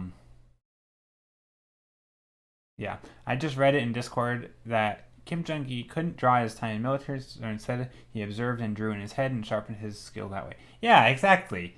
I think that's an extremely valuable thing. And I don't, like, obviously that type of sort of drawing in your head isn't going to help you with like brushwork, for example, right? Because a lot of that is sort of learning your tools, but it is going to help you with understanding how things are constructed. It's going to, especially in the way Kim Jong-gi, like there's an element of, like, so fisheye perspective, right, is like the 5-point perspective. If you draw what's in front of you, it's in 1-point perspective, right? If you turn your head, right, it's now like you're drawing everything in this other weird perspective, right? And then if you turn your head up, now you're drawing everything in 3-point, in this other perspective, right? And if you turn your head to this way, right, now you're drawing everything going off in this. So the focal points are changing, right? And now if you're looking down, everything is, distorted this way. That's not actually I don't actually know how to draw it the way he does, but anyway, but there's an element to where if you just turn your head and draw what you see in front of you in that area, and then you turn your head and draw the other thing, that gives you this. So like you could practice that method of drawing just by thinking about what's in front of you and turning and being like, okay, now I'm going to draw that, and what's the angle of this thing? And like you definitely can practice different things. And like also something you can practice so this is something I've been trying to do at night, which is really hard actually, and maybe this is something some of you could do right now. So if you, I'm doing it too, so I can describe it without fumbling over my words. But if you close your eyes and imagine, say, a tree in front of you, right? Say a fairly tall tree, but, eye level, you're on the ground, right? You're just standing there. There's a tree in front of you. And then you want to walk closer to it and look up at its leaves. But do that without moving your eyes, right? Don't physically move your eyes up, right? Keep them, tilt your head down, right? Tilt your head down towards the ground. And now imagine you're walking up and looking up at the tree. It's really hard without moving your eyes up, right? Because so much of what we think about, at least for me, I sort of imagine this thing as if it were in the real world. And then I imagine me looking towards that thing in the real world, right? So it's like, if the thing is on my right, I've anchored it to the real world to the right of me. So now if I want to walk around it, I'm pretending that it's staying in that one spot and I'm walking. But that's then suddenly my eyes are moving. So I've been trying to get in the habit of turning my head in a totally different direction, like looking down, and then I imagine rotating the camera upward, right? And now I have to understand rotating the objects. I have to shift the horizon line. Like it's kind of hard. It's for someone who can draw in perspective, it's really hard to rotate the camera, like go above and over something while not moving your eyes, right? Keeping your eyes focused, close your eyes, but keep them focused straight ahead, right, in your skull. You don't look up. Don't pretend that it's anchored in the real world. Anyway, that's really hard, at least for me. Maybe some people it comes easier to, but I've been getting a lot better at it. And I think stuff like that, these little like exercises of thinking and visualizing or understanding things, right? Maybe you see an object and you sort of you were to ask yourself if you were to draw it from the other side, sort of like where would, which angle would things be at? And I don't know. I think that stuff can be useful. And just understanding how things are constructed. Ariashi, how are you? Welcome in. Happy holidays to everybody. Being able to imagine the scenery thing from different angle. Yeah, I mean, I also realize not everybody can imagine stuff really well. Some people literally can't, and that, that whole aphantasia, is that what it's called? Aphantasia? I think so. And I realize not everybody can do that. But there's also other things you can, practice doing without actually drawing, right? Like I said, with walking down the street, you could ask yourself, if I were painting this, what color would I paint that sidewalk, right? And the answer is not gray, right? Typically, things have warm or cool light shining on them, right? It'd be like saying if you were going to paint, this is going to be a really easy example, but if you were going to paint this image, right, which color would you paint the snow, right? Well, it depends, right? This snow is a very, very light purple, right? It even gets into the reddish purple right next to this, right? It's like it looks orange, right? And then this is obviously very, very blue, right? So you have literally orange and blue snow, like that is, or purple, right? Very gray purple, almost totally gray, and orange. Trying to pay attention to those things, because if you were in this scene, the snow would probably look like initially be like, oh, it's white, right? What color is the snow? Well, it's pretty white, because your brain is telling you that snow is white, and this is just, white snow in these lighting conditions, and your brain will recognize it. Now, obviously, if you take a photo, it looks blue, because it is being lit by the blue sky, right? Blue sky up here, shining down. Yeah, anyway, you get the idea. But I think if you're outside, it's sometimes hard to tell, right? Sometimes, especially like if you're in like a shack, like let's say it's a bright and sunny day, like there's an example.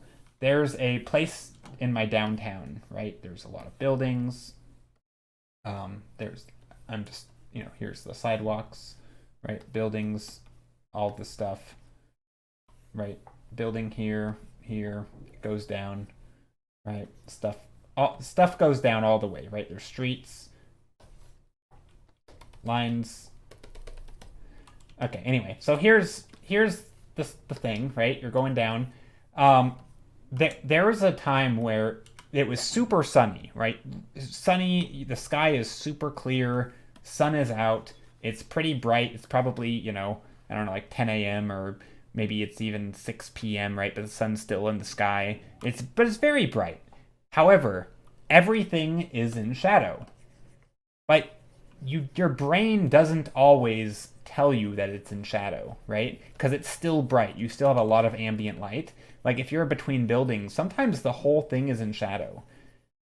So your brain is thinking, oh, it's really bright and sunny. But so if you were to ask yourself, what color is the sidewalk? Your brain is not thinking, oh, I'm in shadow, right? Because it's just you don't have context, right? It's not like you have hard cast shadows across the ground to give you the obvious clues that, oh, this is a shadow and this is not a shadow, right? So sometimes if you're entirely in shadow, you can forget that you're in shadow. And then when you ask yourself what color is something, you kind of have to reconstruct it. Like, what color is the sky? Am I in light or shadow? Right? If there's light hitting it, what color is the light source? Is it lighting it with a warm light or a cool light?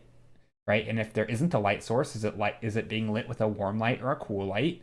And you kind of have to deconstruct it because your brain is going to tell you that that gray sidewalk looks gray, but it's not, right? It is being lit by, it could be just a totally gray sky, but typically it's going to lean towards slightly bluish or slightly yellowish, and it's going to be warmer or cooler. It's not going to be perfectly gray.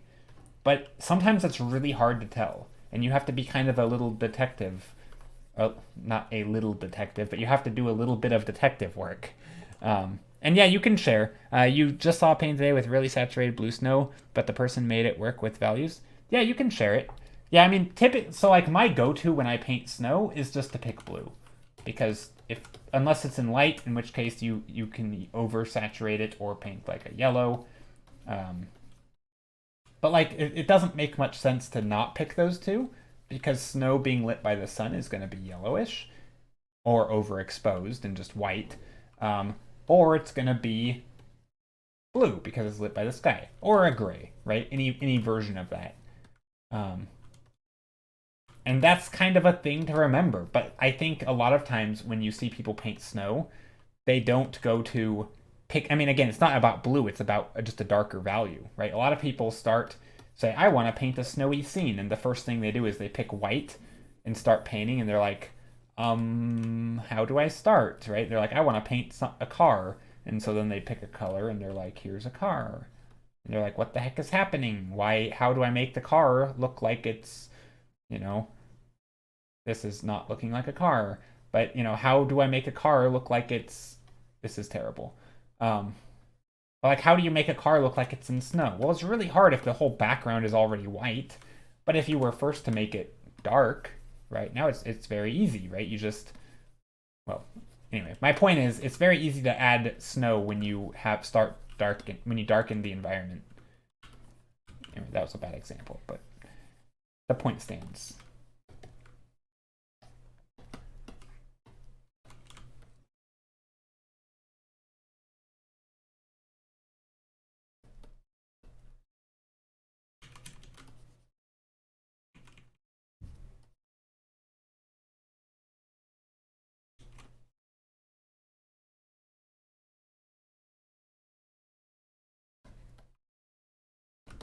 Okay, I'm trying to make a staircase here. I like my staircases. I think something about staircases are fun.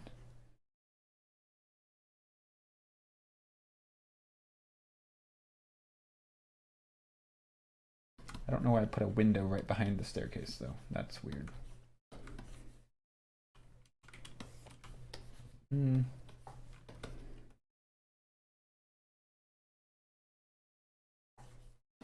Maybe this is a hallway.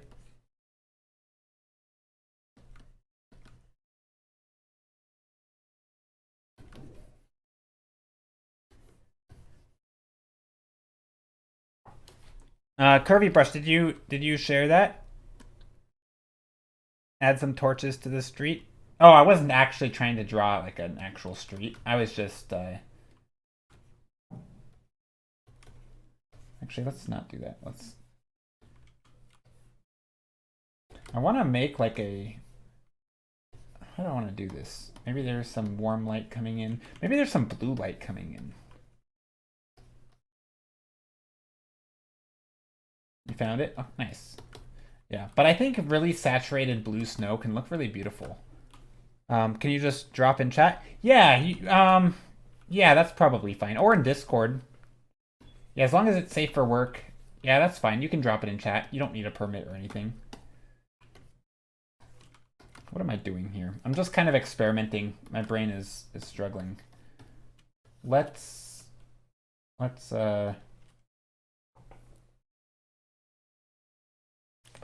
do I want to do?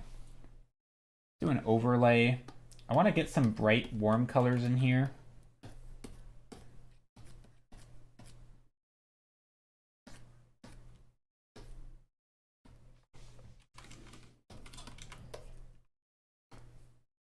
Give me a sec. Yeah, no worries.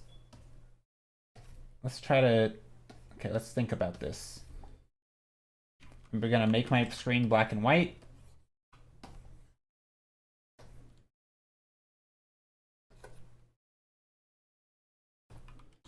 And I'm just painting directly on top, just trying to carve out some shapes.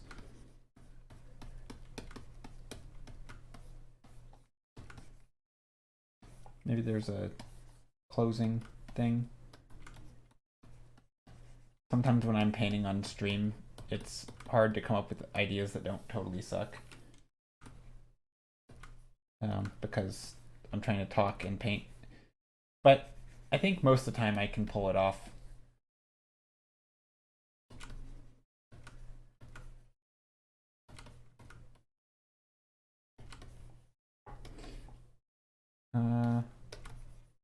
Oh, maybe I have an idea.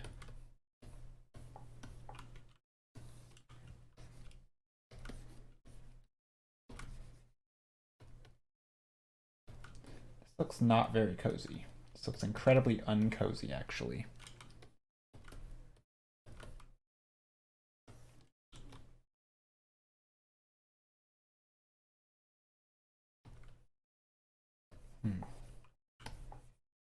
Gotta think about this. How do I want to...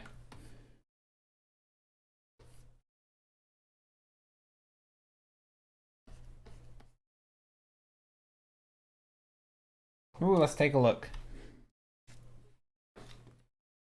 It's Instagram. Oh yeah, I saw this image. I already like this one. Yes, this guy, Slawick. I know of this. I know of them. I already follow them.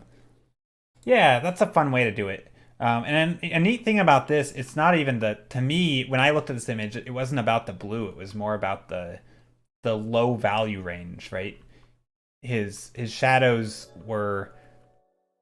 He's using a very limited value range. He's not going very dark. But he's... Instead of that, right? Instead of going... So, and this is something we actually talked about this last stream, not the same painting. But we talked about oftentimes if you're not using values to show differences between light and shadow, which he is, right? He obviously is separating his light and shadow into different values. But when your values only have a really tiny range, like they're only this, oftentimes you have to use other sort of things. So in his case, right, he's playing up the warm and cool. His blue is extremely blue and his warm is extremely yellow, and there's not a whole lot in between, right? So it's kind of it's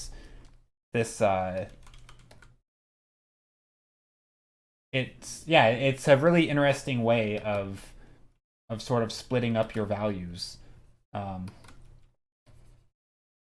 so I don't know if he started in he probably didn't start in grayscale. He probably started in color, I'm sure.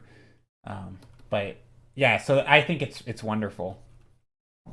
He kind of has things like this, and this is darker, this is lighter.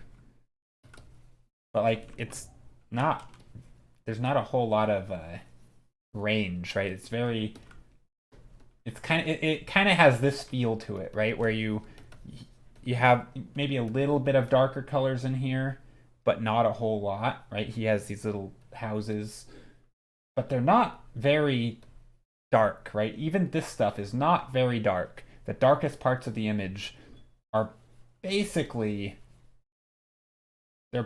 still. So yeah, so instead of doing that, right, instead of having this wider range of values, he really has this a crazy saturation, which I like. I think it's a really cool way of doing it. So like normally my inclination is, oh, let's put some darker shadows in here, right? If this is the shadow, let's do this. And that's a fine way to do it. It's not the only way though, right? There's other ways to show values. But what he's doing, he takes a really limited, like a high key painting kind of, and is saying, well, this is going to be my light. So let's make it look like light by making it just yellow, right? And this is going to be in shadow. And even though it's almost the same value as my light, like it's not that far off, I'm going to make us know it's in shadow by making it blue, right? So if this is all in shadow, this is all blue. this is blue, blue, blue. All this is blue, right? And this is going to be a little bit of yellow, right? And if there's some yellow here, right? And it's super, hey, Merry Christmas, Jay. Thank you. XC Vox, how are you?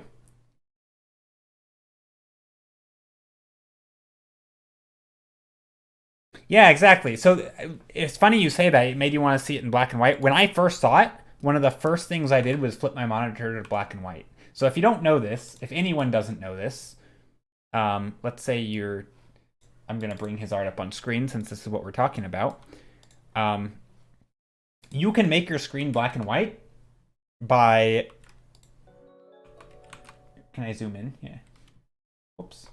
So you can make your screen black and white if you're on Windows by pressing Control Windows C. So I think you still have to enable it first if you're on Windows. You can go into your you hit your Windows button. It'll bring up the menu. You can just start typing, type grayscale, or you can type color filters. Actually, color filters is what you're looking for. So if you type in color filters, you will get a systems under system settings. It says turn color filters on or off. There's a little button you can press.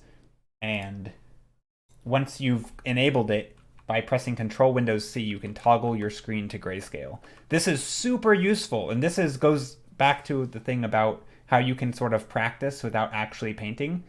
When you're just stumble across an interesting image, try to pay attention to the values.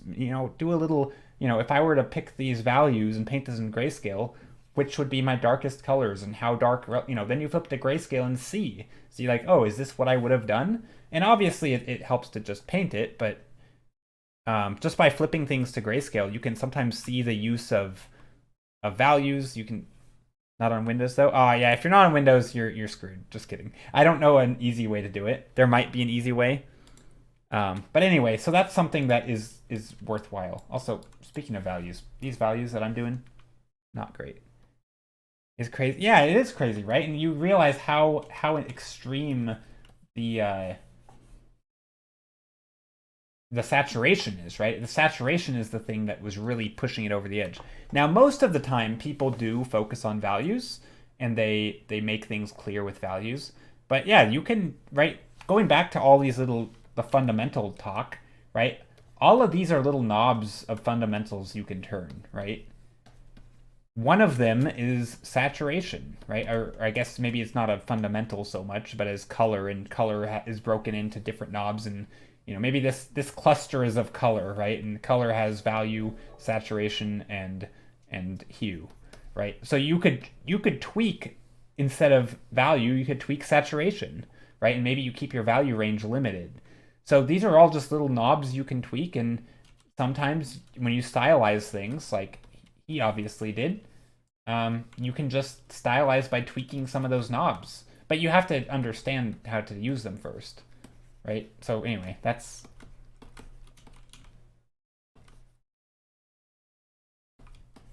a whole thing.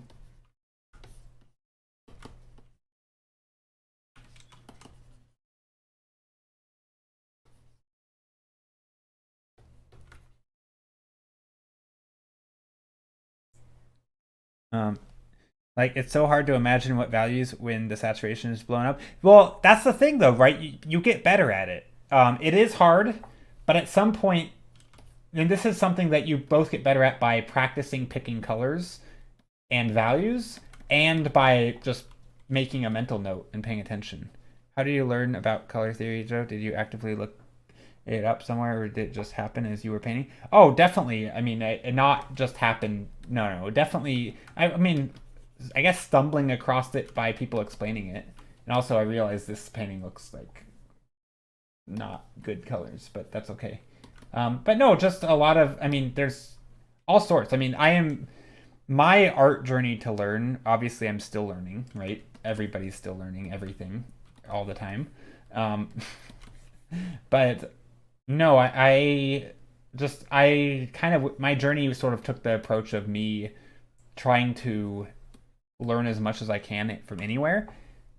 And some of that is from books like James Gurney's Color and Light, that talks about a lot of that stuff, talks about different sort of high and low key paintings and color harmonies and warm and cool, all that. So like it definitely talks about that stuff. But there's so many YouTube videos and fundamental videos from Marco Bucci to swatches to heck, even probably James Gurney's channel and other artists out there. And there's so many that have their little, they discuss certain topics. And I just binged watched the crap out of them. But then there's also things like when you watch, I'm just gonna name drop somebody like Jordan Grimmer, right? When he's doing his, live painting on YouTube, right? He'll have his little videos or his live streams.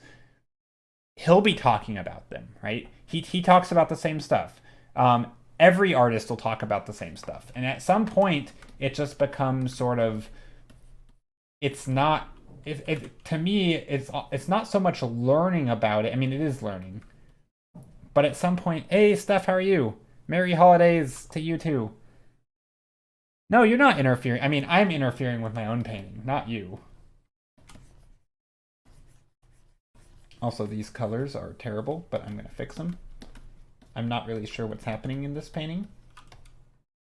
Maybe I'm taking some inspiration from Slawik. I don't actually know how to say his name.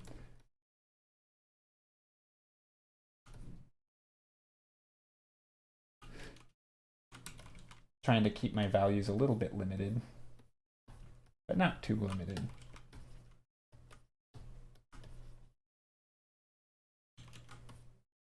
Steph, how are you doing?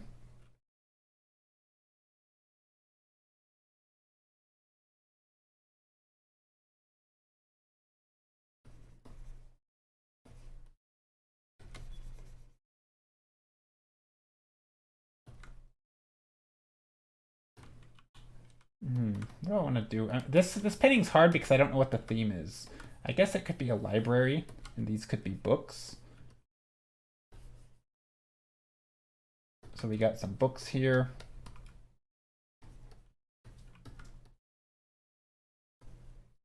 Maybe there's some sort of cabinet or something right here. Kind of like the idea of this being longer though. Nah, that doesn't work. Oh, actually I have an idea. What if I take this and just shift it? Oops. Good booting up Dreamlight Valley while eating pie. It's a good Christmas Eve. Oh, that does sound like a good Christmas Eve. Okay, so I'm going to shift this actually a lot. And this can be a wall. And this can be more bookcase.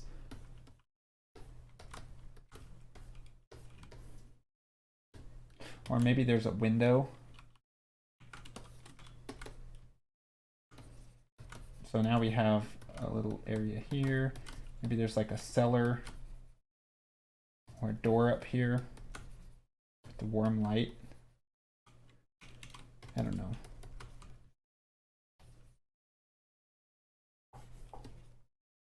Okay, so now this can be blue light. This can be blue light. Kind of like the idea that these stairs are getting a little slice of light.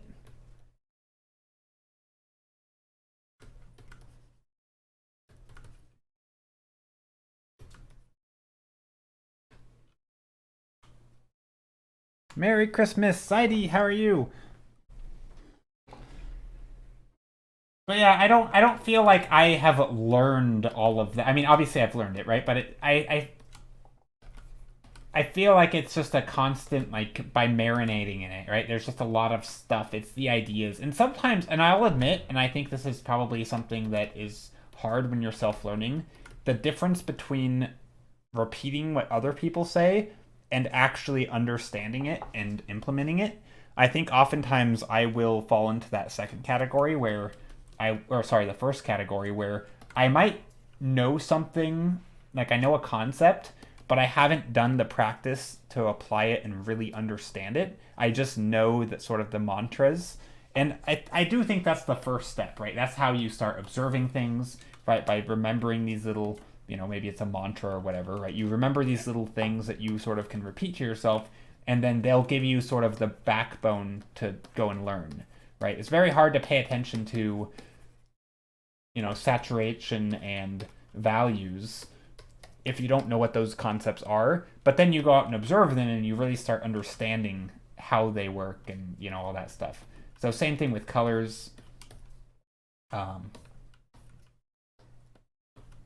Just kind of like that painting we just looked at.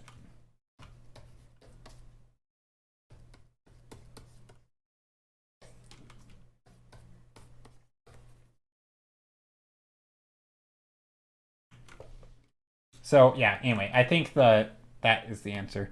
Merry Christmas. Fine, fine. Family is gone, and now it's quiet and peaceful at home. Oh, nice. Home all to yourself. That sounds nice. I hope everyone is able to be warm this holiday. I realize I can hear the hail outside. Oh, you guys can't hear that. It's not hail, it's snow, but I can hear like everything's so icy and like, you know, that like when the snow gets really iced over because it's so cold and it's like all the moisture has I don't even know what that means. All the moisture has left the snow, so it's just pure ice. Obviously, that's not what's happening. But like it's so cold, everything is just crunchy, right? It's not fluffy, it's not soft. The snow's not wet. It's just this super dry, icy mess. But anyway, so because it's just ice, I can hear it like I can hear it. I don't know. No, it's not a soft. It's not soft. It's like crackly and crunchy. It's super dry. I realize that's a weird thing to say when it's literally made of water, but the US are frozen right now? Yeah, it's totally frozen.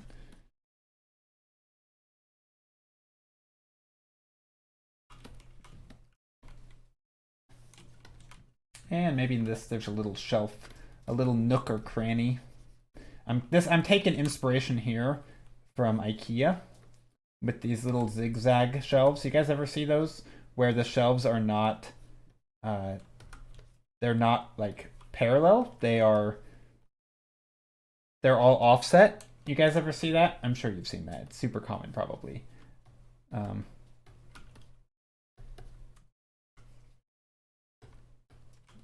then there's like this, and it comes down this way. And then down here. Ignore the random books in here because they don't really fit.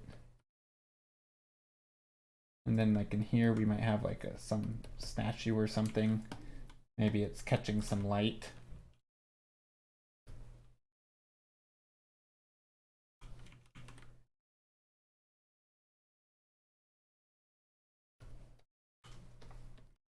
Anyway, let's vote on a painting to work on till the end of stream.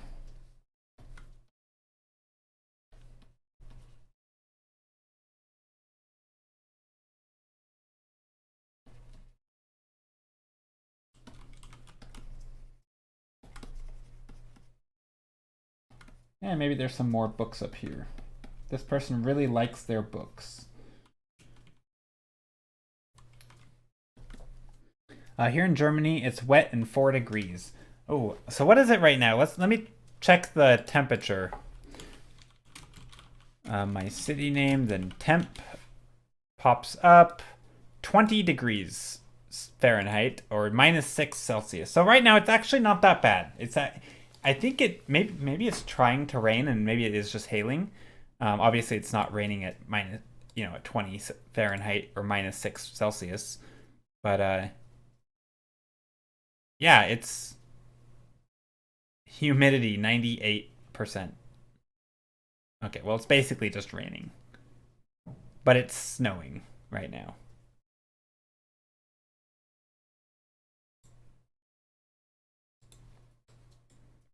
Four? No, it's -6 right now. For me, it's -6 Celsius. Oh, you're asking Zaidi if it's 4 Celsius. I see. Well, if it's wet, it's probably Celsius, yeah. I doubt it's 4 degrees Fahrenheit and wet. That would be frozen. So yeah, it has to be Celsius. Yeah. Yeah, that would make sense for the wetness. Yep, that sounds about right. Plus Germany uses Celsius, so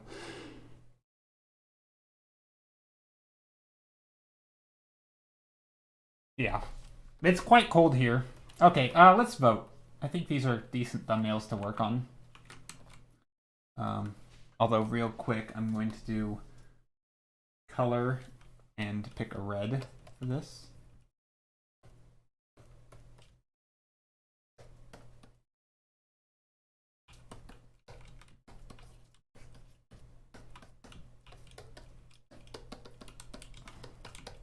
And just painting in some dark colors here.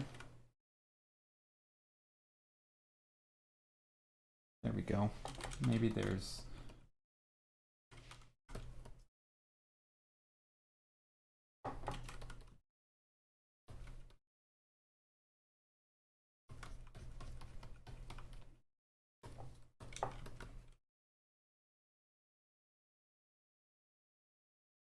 Okay, there we go. We got a bunch of ice here in Portland, and it's starting to warm up today, but I'm not so sure it's going to thaw out enough for me to feel comfortable heading out to your family gathering. Oh. Well, I hope it does. I mean, I hope it's not too icy. Icy weather is scary in cars. See, I don't know if I have to call myself fortunate or unfortunate or whatever, but I don't drive. I have a car, but or no, I don't have a car. Sorry, I have my license, but I don't drive. And I like walking places, even when it's snowy. I don't mind it. The slipperiness doesn't bother me. I kind of expect it when it's icy, right? It's very easy for the first few steps to, oh, it's cold and icy out. All right, well, I'm kind of ready for it, right? And then I can even slip and slide, and it's fun. But cars are scary because they could like run off the road, and I see them sliding at intersections and just going insane, and it's like, holy crap, this is terrifying.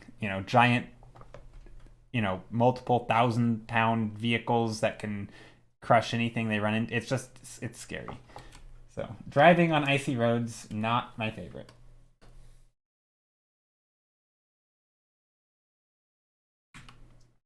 Okay, how do I do this? Let's merge all of my layers, and then we're gonna vote.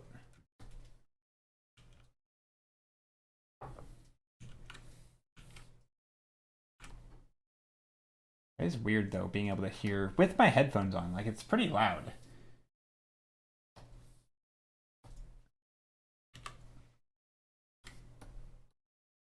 There we go. Or do I like the... I kind of like the layer. You know what? I think I do like that better.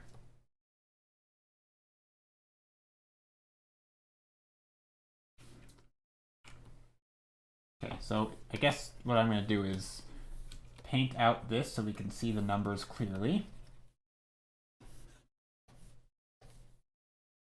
I do like being able to paint past the border. I think it looks nice. Ah, thank you for the hydrate.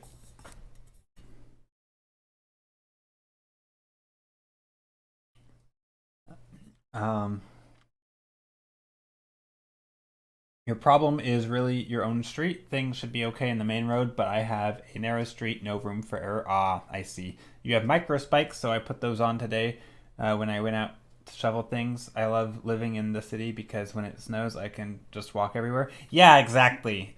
See, I think walking, maybe I'm just like a sucker for it, but I love the idea of like just a very walkable city and all that. It's hard though because most cities aren't built for that. They're typically built with roads in mind, and roads are the main thing, and you just have so much space of parking lots and roads, and it makes it walking places hard.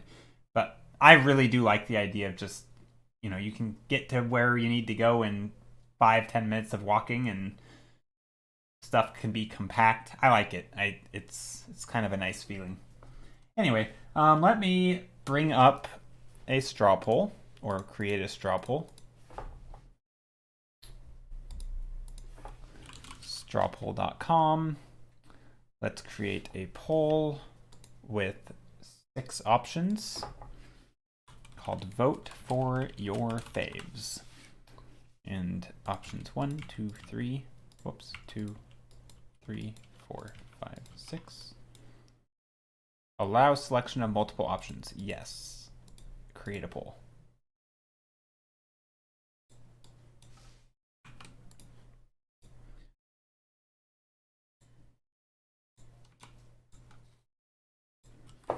All right, there is the straw poll. If you would like to vote, please do that now. Oh, actually, I mean, you can still do that now, but I'm gonna, hold on.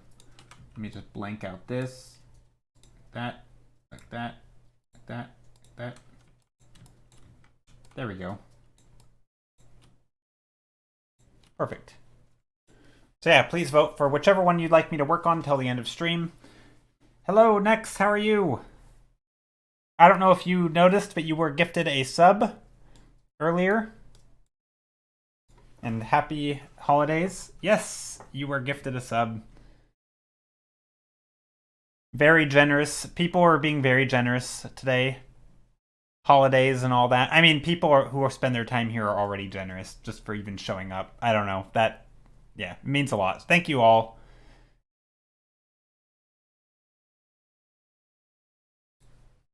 But yeah, anyway, we are now voting if you'd like to vote on which one to work on. I think I'm going to vote for number 6 because I think fun, cozy indoor scenes are always fun. Number 1 might be good too, but... Okay, number 6 is winning. Just finished cooking. Oh, nice. Nice. Link. Oh, to vote? Yeah. Here you go.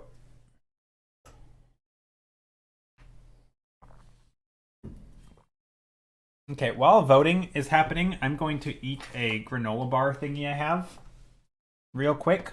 So I'm going to mute myself. But I will still be here. I'm going to try to eat it really quick. Speed run my granola bar eating.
All right, I'm back.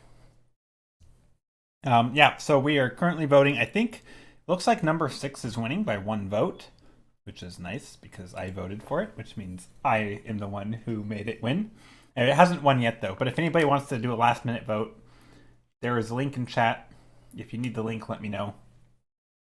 If not, then you should totally vote.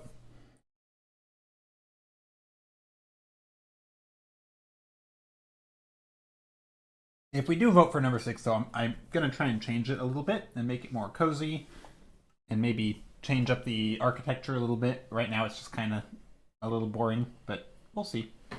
We'll see how it goes. I'm actually excited about number 6. Not super excited about any of the others, really, but maybe number 1 and 2 are neat, which are this ones in second place. Number 2 is just sort of this, like, I don't know. Number 2's cool, but I feel like I could kind of do that with any other painting. Anyway, I hope everyone's having a good holidays and eating lots of cookies or whatever you do. Also, okay, this is a dumb question. What sort of food, like, what is the normal food for Christmas? Is it like a ham? Is that it for people, like, for people who eat meat? Is that the normal thing? Or is it a roast? Or is it turkey still? Like, what's a normal Christmas thing? Or does it just vary? Is there a staple? Because, like, Thanksgiving is always turkey, right? Like, that's the normal thing. But what is there a normal thing for Christmas, or does that vary from place to place? Because I feel like sometimes it's a roast and sometimes it's a ham. I don't remember what my family is making, but I'm vegan, so I make mushroom Wellington. Oh, that sounds good. My fam is a roast pork. Okay. All right, so so pork, deer, interesting, ham, okay. Because I feel like for us, it's always beef. For people who eat meat.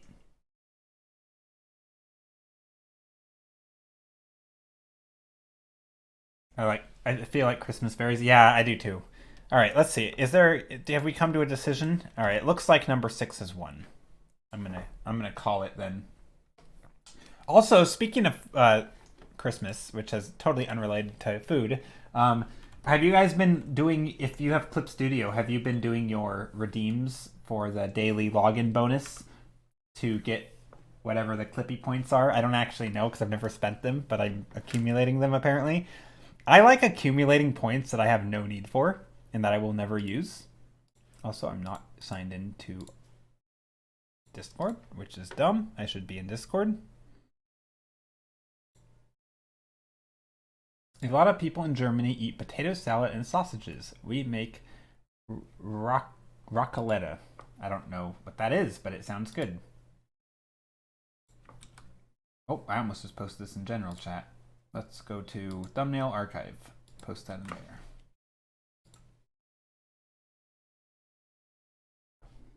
Potato salad is always good.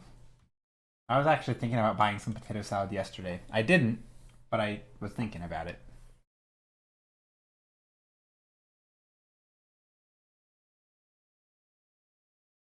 It's melted cheese. Ah, okay.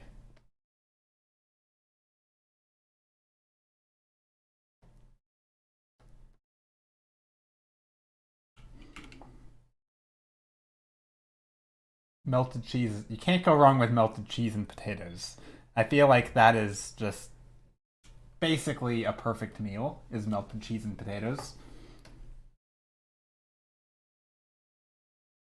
Like, does anybody not like melted cheese and potatoes? Is that, like, surely that's the thing everybody likes.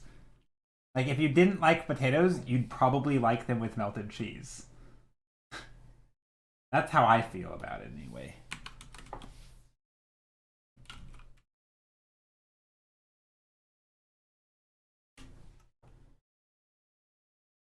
I'm not much of a foodie, though. I will pretty much eat anything and not complain too much.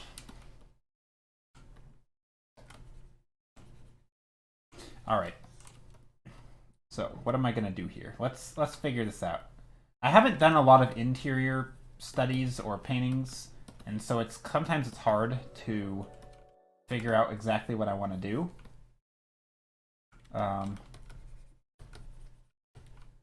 But I want to play around with this for a bit.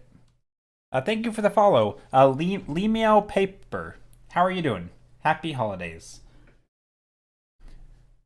Raclette is an appliance on which you can roast meat, vegetables, and the like. It also has small pans which you can bake things. Oh, interesting. Interesting.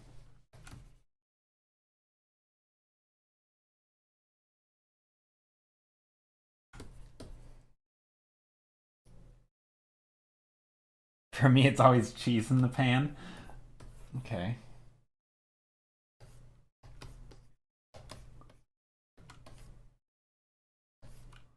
Okay, so I'm trying to do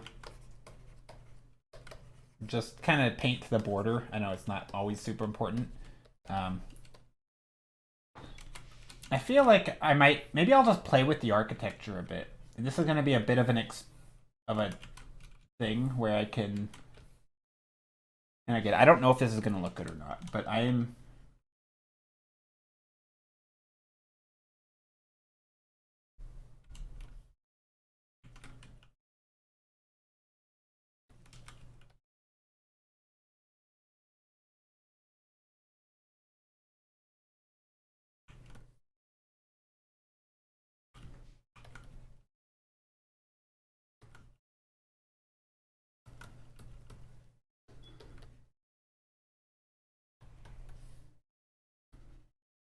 What if I do like a layer here, and then this has the light coming in.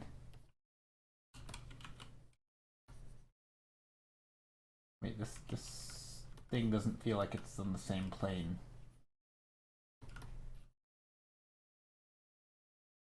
Nope, 2 stairs is needed. So I'm trying to make these little mini stairs because I think stairs are fun, and also why do I feel the need to draw stairs? I don't know. Maybe I'm just a masochist. People who like to, I don't know, cause themselves pain by drawing things that are difficult. I don't know, maybe stairs aren't that difficult, but I like them.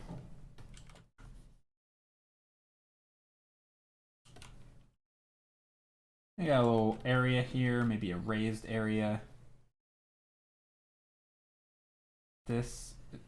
We can trim these up a little bit to sort of come down this way.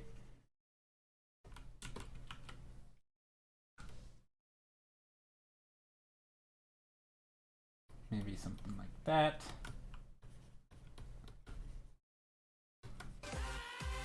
That could work. Rating with Crunchy rating. How are you, Crunchy? Welcome, welcome. Welcome. Also, Zaidi says that we make pizza dough and top it with sausage, cheese, and tomato sauce, kind of like pizza. Then we fry mushrooms and veggies. Oh, that sounds delicious. Merry Christmas, Joe. Merry Christmas, Crunchy. Happy holidays, everyone. Merry Christmas. All the holidays. I can't remember them all because there's like 2 million in the span of 2 months here. But yes, thank you all for being here. And Crunchy, how was your stream? What were you working on? Finally got the chance. Yeah, it's been a while. I feel like I haven't seen you in a bit. Which, you know, I don't blame you. There's probably lots of stuff going on. And also, I haven't exactly been in your streams super recently either. I don't know. You probably have been here. You've probably been, holy crap, you have a lot of those. Holy heck, what is happening? You have so many redeems. Dang, I was going to say 10,000, 100,000. Hey, Water, long time no see, kind of long time. Again, I feel like I don't know why. Maybe I'm just ignoring people when they come into chat, but I feel like I'm seeing a lot of people. Cass and I are doing a stream together, giving each other prompts. Oh, that sounds super fun. Hello, Cass. Hello, Water. And I've been lurking, as you can see. Yeah, clearly. Yeah. I hope I didn't come off sounding like I thought you weren't, you know, like I don't know. If people aren't here, they're not here, right? It's not a big deal. But it is nice. I mean, I obviously like people here, but yeah, definitely don't want to guilt anyone. They're like, oh, you haven't been here. But no, it's just it's always nice to see people who haven't been chatting a lot. Or, you know, whatever. I'm just going to stop talking. Thank you for being here. My prompt was a room full of vampires. Ooh. And, of course, I had to make it Tetris vampires. Ooh, fun. And Cass says, hi from the kitchen. Ah, nice. Hi, Cass from the kitchen. Or in the kitchen. Is that where your computer's set up? Or is Cass doing stuff in the kitchen? Or maybe both. maybe doing stuff and the computer is set up in the kitchen. Oh gosh, what am I doing here? So I'm trying to paint an environment or an interior.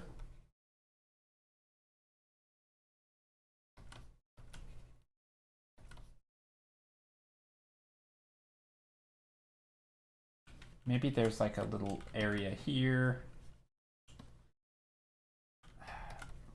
This part's giving me struggle. This little area with that. I mean, I know some of it's perspective struggle because I haven't really established a good perspective.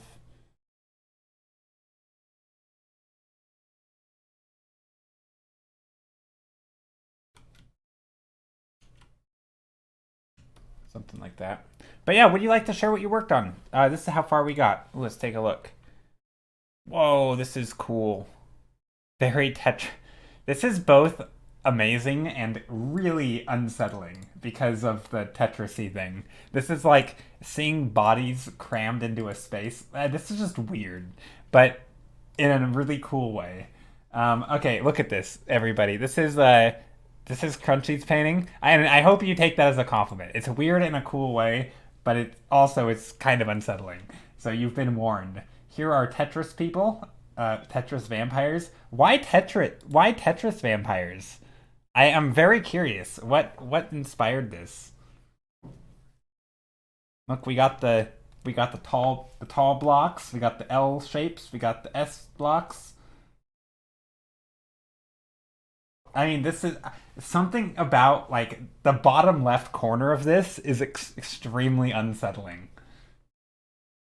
It's both like claustrophobic and oh gosh, and their knees are bent sideways. This is kind of gruesome. The more I think about it, who knew taking two subjects, Tetris of all things, and vampires, you could make something this. Anyway, it's great. I liked it. Very nice. Cass is making ready for me to make a Christmas dinner. Oh, nice. That's exciting. The hands on the face is the things.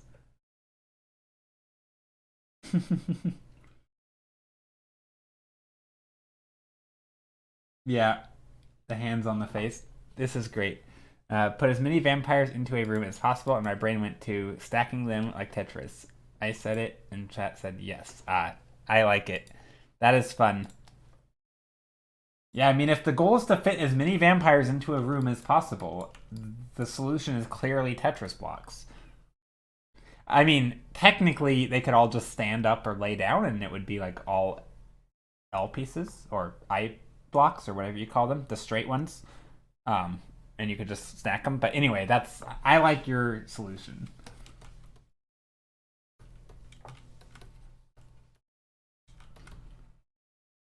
Okay. I feel like I should probably bust out a perspective grid. Let's do that. Let's do some perspective gridding. So yeah, that was Christmas this far. I like it. That sounds like a great Christmas. Silly and great. And I hope you have a good rest of your Christmas and Christmas Eve. Okay, perspective grid. How do I set this up? Filter. Effect. No. Render. Nope. Sharpen. Nope. Blur. Correlate. That's not it. View. Where is it? Let me make this visible so you guys can see what I'm doing, and so you can look at how is it under view, rid, ruler, snap, show vector. No, there's a way to. There's two ways to do perspective in Clip Studio, and I know one of them, but I actually want to do the filter thing or whatever it is. Layer, new layer. Is there a perspective layer? Gradient 3D layer? Nope. New correction layer? Nope. I know there's a brush or like a tool for it. but I want to use there's a layer of some sort. Yo, this is sick. You made it? Wait, the thing on screen? Yeah. I'm trying to find a perspective grid right now, though. I can't find it. Whatever. I'll just go to the tool. So the tool is this thingy, I think, perspective ruler, and you can make a line like this, and then you can make other lines, for example, from here to there, and then that will create the 1 point perspective. And I think I'm more or less going to use 1 point perspective for now. So I'm just going to move this layer up top. And I'm going to do some really simple sketching right directly on top.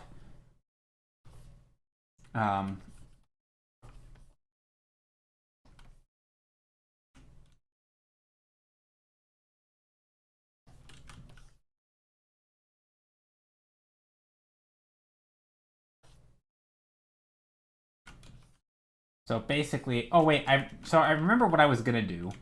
Actually, let's do this properly.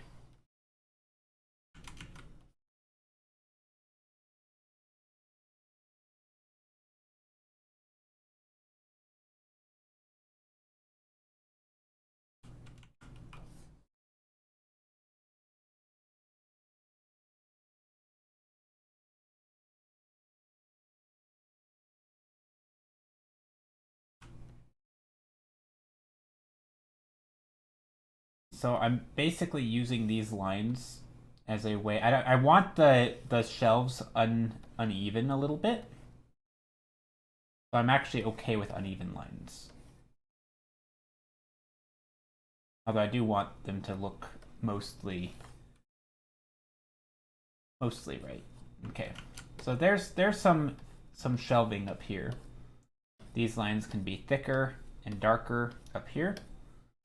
Or down here. And then up here, how do I want to do this? Is this just a wall? We could do a wall.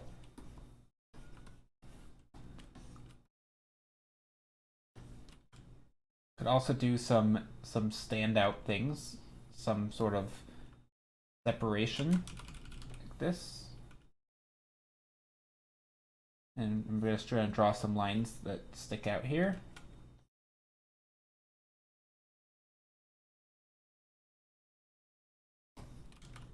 Just trying to fix it a little bit.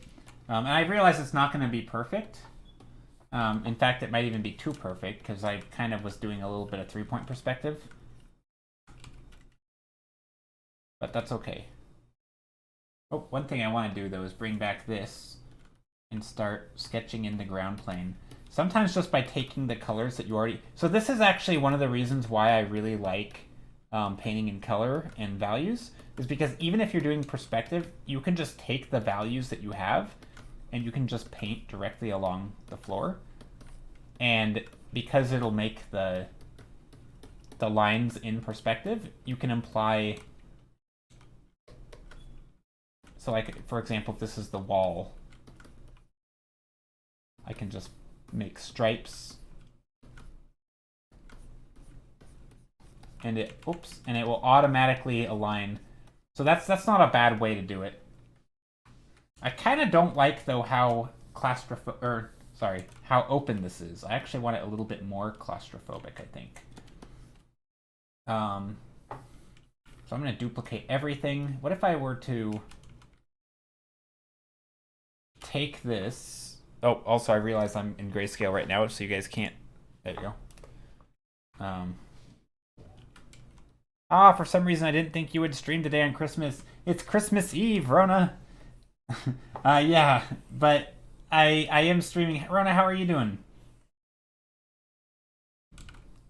And let's do perspective. And what if we shift it? No, maybe not. I mean, we could. What if we just made it larger?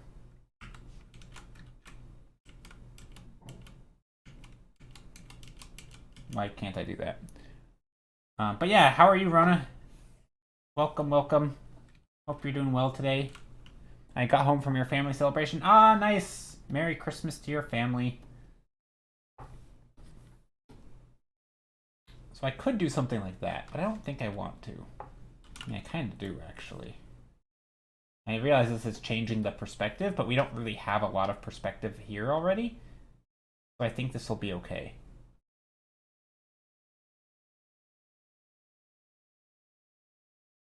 This is definitely reminding me of an Andreas Roca painting, but that's okay. Because so now my perspective grid is actually wrong.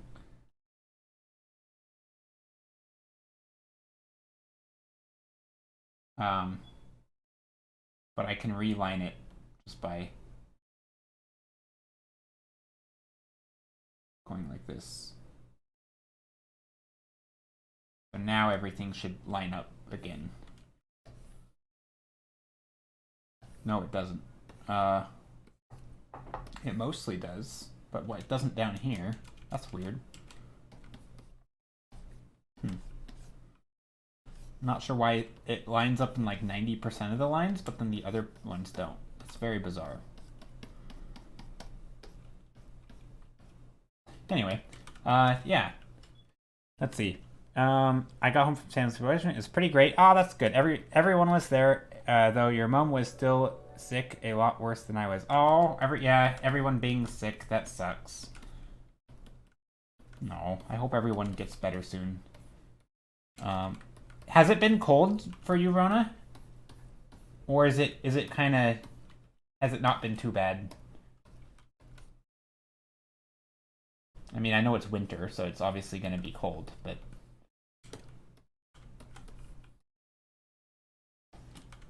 maybe there could be something. No, it got warmer for some reason. Oh, that's maybe good. I mean, you know, it should technically be cold in the winter, but if it's getting randomly warm, that's scary.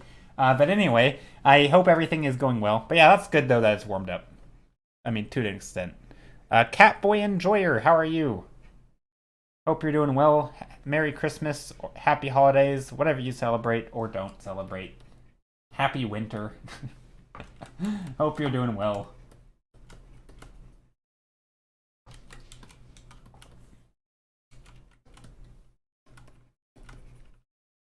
Okay, I'm going to turn off my grid, my perspective grid, and I'm just going to start painting. I'm not going to really worry about anything. Just going to sort of improv everything. I feel like this is where making interesting cabinets and stuff is going to come in handy, because not all of these are going to be the same. Also, I can take things like this.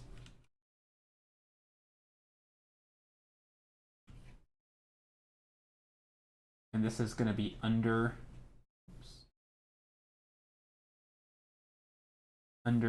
So these are all like under the shelves. I'm just drawing things that basically go in the right direction. They don't have to be perfect.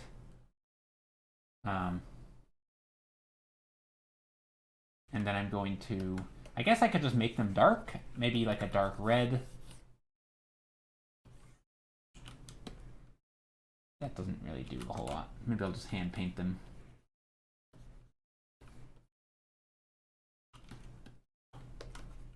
And this could be clear. I feel like what would be really cool is if I reflected light off of these, like if there was a cabinet here, and I reflected light from over here.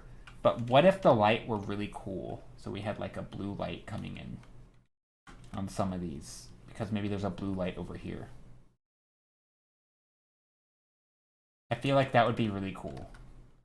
So there's these cabinets. Again, I'm not even sure how to do this, honestly.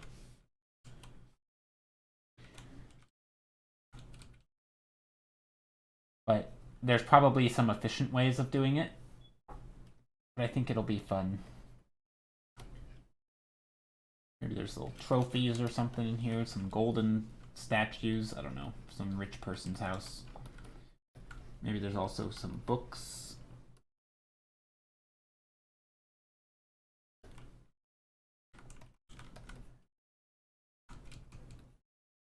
And I don't want to paint every book, but I'm probably going to. Maybe we can introduce other colors, like some grays. We can also do some angled lights, angled things like this and that. Some books that go this way and this way.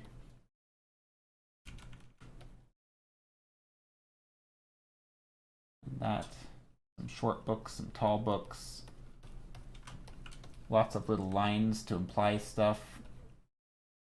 And then over here it's just going to get more and more busy because they're really far away. But maybe here is where I can use some light colors. I don't just want to highlight things in dark colors.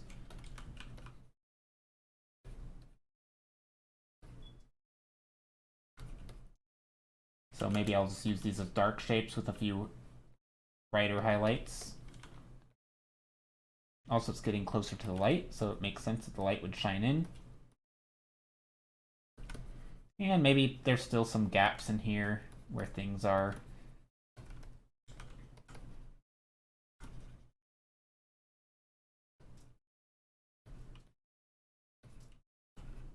I like painting. So books are one of the few things that I really enjoy detailing.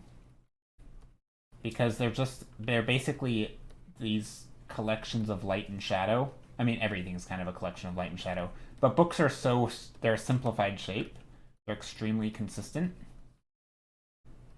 So you can kind of just imply them with a few little things. Also, maybe there's some books sitting on top of the books. So like this way. So we get these dark places, but then we have books sitting on top, and maybe they're sticking out of the shelf a bit. So we have things like this, with like a book sitting here.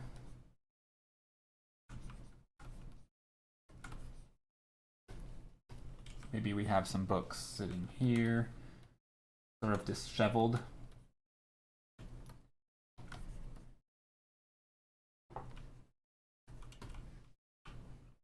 There, I kind of like that. And then maybe, again, maybe some trophies or something up here. I don't know. This person's very rich, and they have a lot of books, and I want books like this. Some cases, some stuff, rich people things. Maybe there's some weird glass balls and various shapes and baubles. What is a bauble? I feel like whatever is in here, I feel like this person would totally have baubles, but I don't even know what that is. Is it just like, what does that word mean? Bauble. A small, showy ornament of little value, a trinket. That is still confusing. A child's plaything or toy, a mock scepter carried by a court. Okay, none of these are helpful. I still don't. Never in my life, I think, have I read a word in the dictionary that describes exactly what it is that I still don't know what it is. What is a bauble? I need an example. A trifle, a thing of little value. Whatever. I don't know what a bauble is, but I feel like that's what this person would have, is baubles.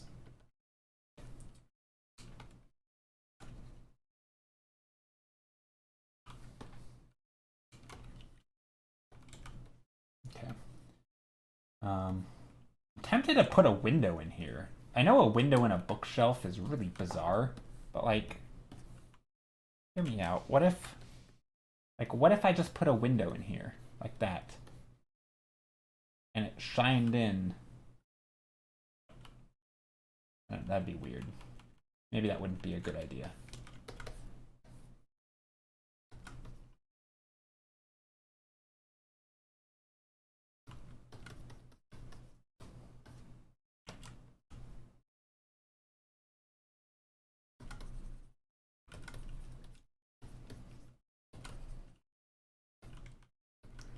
Okay, so this is a thing.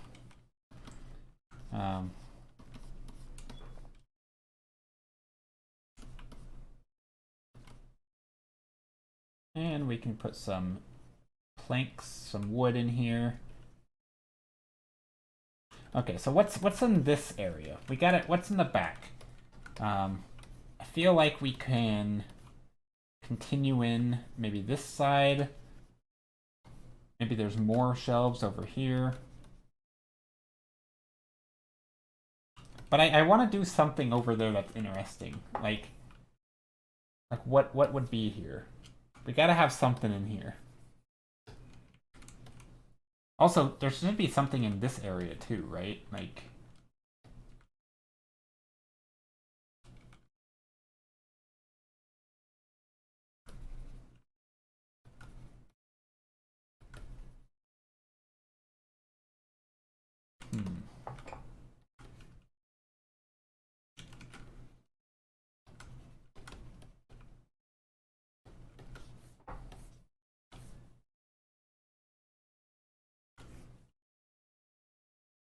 Welcome new people. Yes, there's been a lot of new people here, and also a lot of gifts that we had. Rona, we had a lot of early or a lot of Christmas gift subs and gifting and holiday stuff.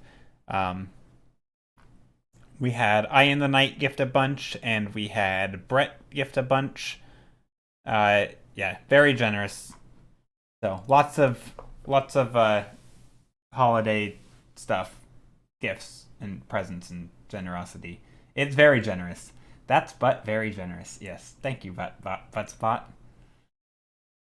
Buttspot is also doing the gift of giving. No, it's so sad when you tell the Buttspot no and then it frowns. Anyway, but yeah, so that was a thing. But no, it's yeah, it's been a pretty chill day. I think a lot of people are doing stuff for the holidays or getting ready for the holidays. Probably all sorts of things. Gosh, I'm still not sure what I want to do in this area. This is always hard. This is why interior design is hard. Or interior design while painting. Which I know this is not the process I would take for actual interior design. But like, it's always hard when doing this because you have to kind of know what the space is. So like, is this the living space? And if so,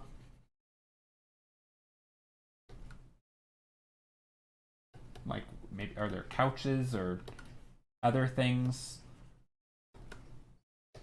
Are there railings that have light coming through? Actually, that's not bad. I like that. That looks good. Let's make this a little bit more consistent, though.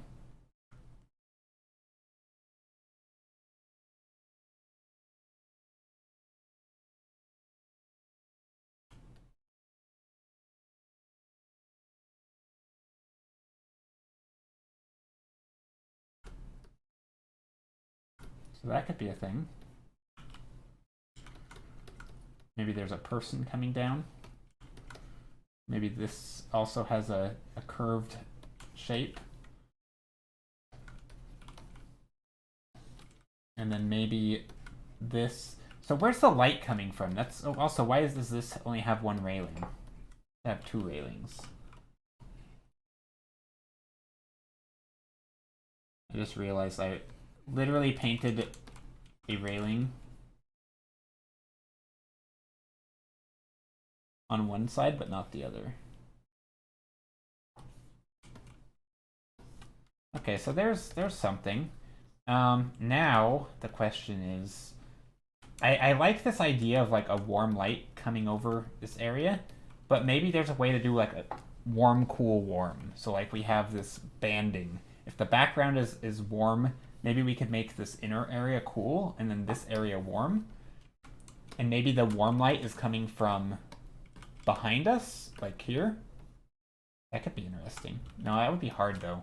I think I like the idea that these are in dark.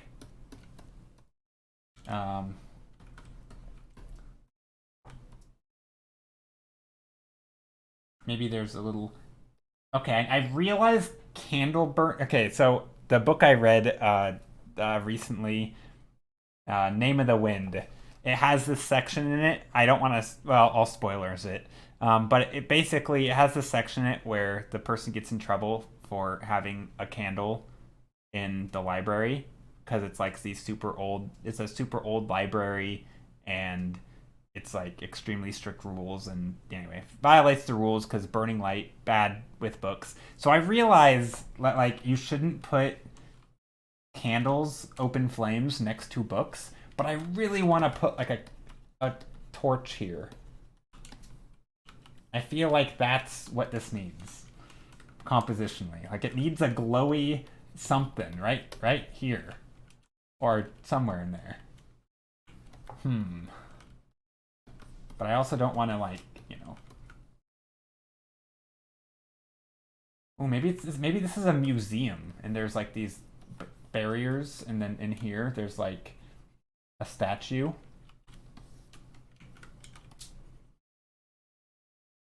Such a good book. I really love it. It was a good book. Yeah, it was a good book. So maybe there's a statue in here, and this is like super fancy, and then this person is, you know, whatever the statue is of. Maybe it just has those draperies on it. It's old.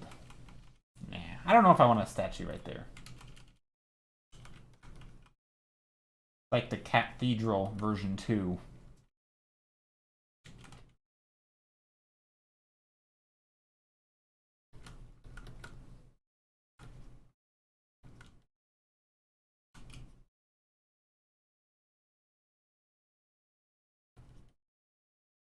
Okay, let's try something. So I'm going to merge all of my layers together because I like the general layout of this so far.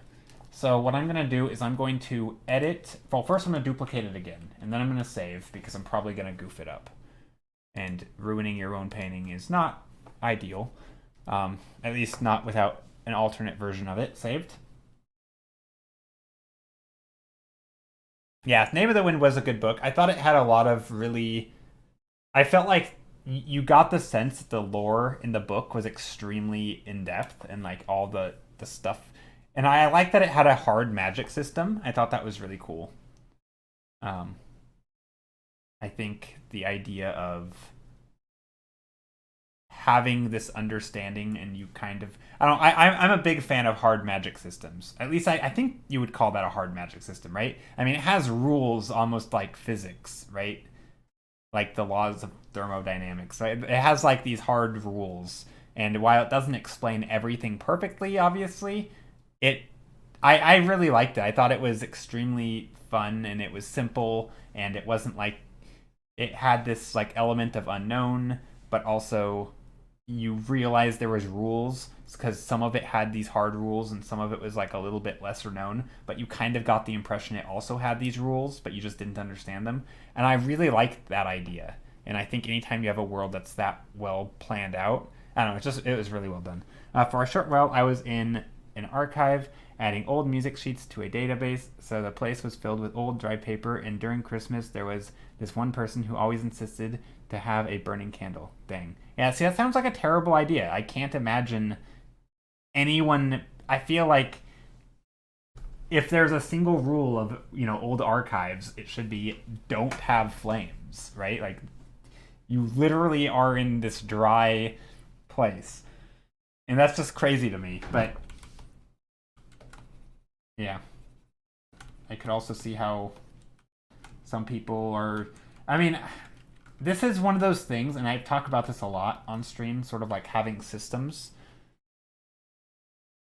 I think this is also where education is probably a big role. Like, I think it's fine to say, I think, for instance, if I were to take a candle into a library, I would not tip it over, right? I think I could be careful and not catch the place on fire, right? But I also recognize that I am human and that stuff can go wrong, right? I can forget about something. I could think of, you know, like any number of things could happen, right? Like I realize that. So I should follow a systematic way to not allow those things to happen, right? Like not taking it into the library, or the archives, right? Like you don't like it doesn't matter how good you think you are, you can still goof up, right? It doesn't matter how careful, how like don't do, like you can avoid doing the behavior that could potentially cause an accident in the first place. So like just by following a good system, and the system might be as simple as follow the rule, right? If the rule is in place for a reason, you follow it, right? And you protect yourself, you protect others. You don't need to break the rule. Like I don't know. To me, it makes a lot of sense. And to bring this back to art, I think this happens with art a lot.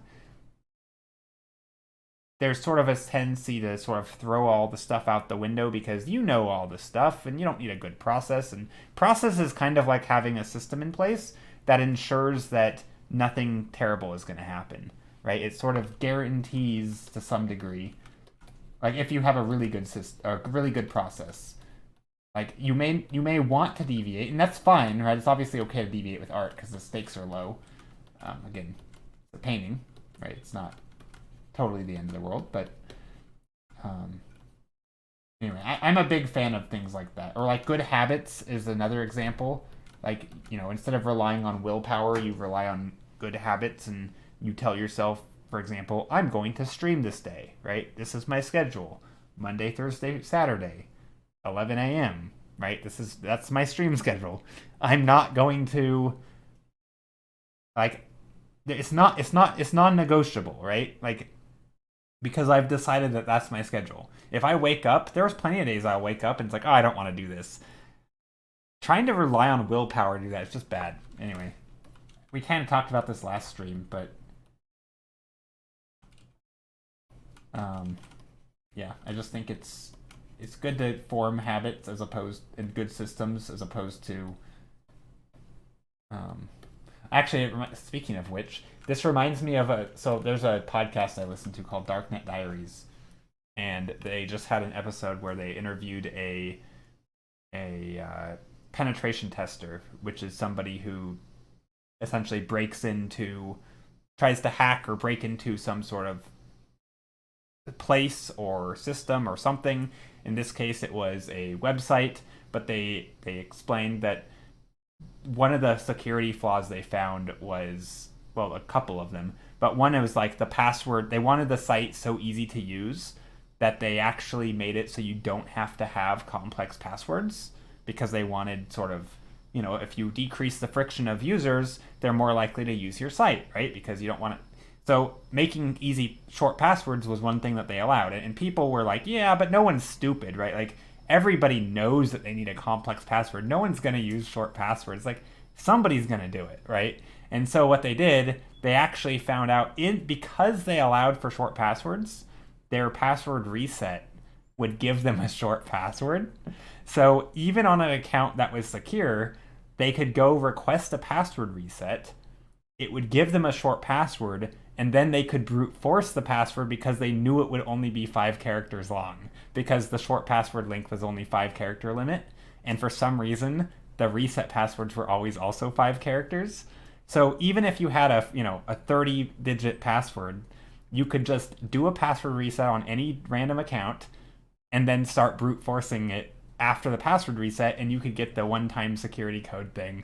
Anyway, so it was like they could just get in, and so this person ended up getting into the main account. So not only did they succeed in their quote-unquote mission of hacking this very specific account that they were given the details to, like here's your mission sort of thing, but then they hacked the administrator person, and then from there they discovered they had more privileges, and so they could just basically get total control of the site. Obviously they didn't do anything because this was their job, but it was such a fascinating story of just like how something so seemingly like innocent, right? Like, oh, I just want like this. Like, okay, of course, some people are going to have weak passwords, but, is that going to take down the whole site?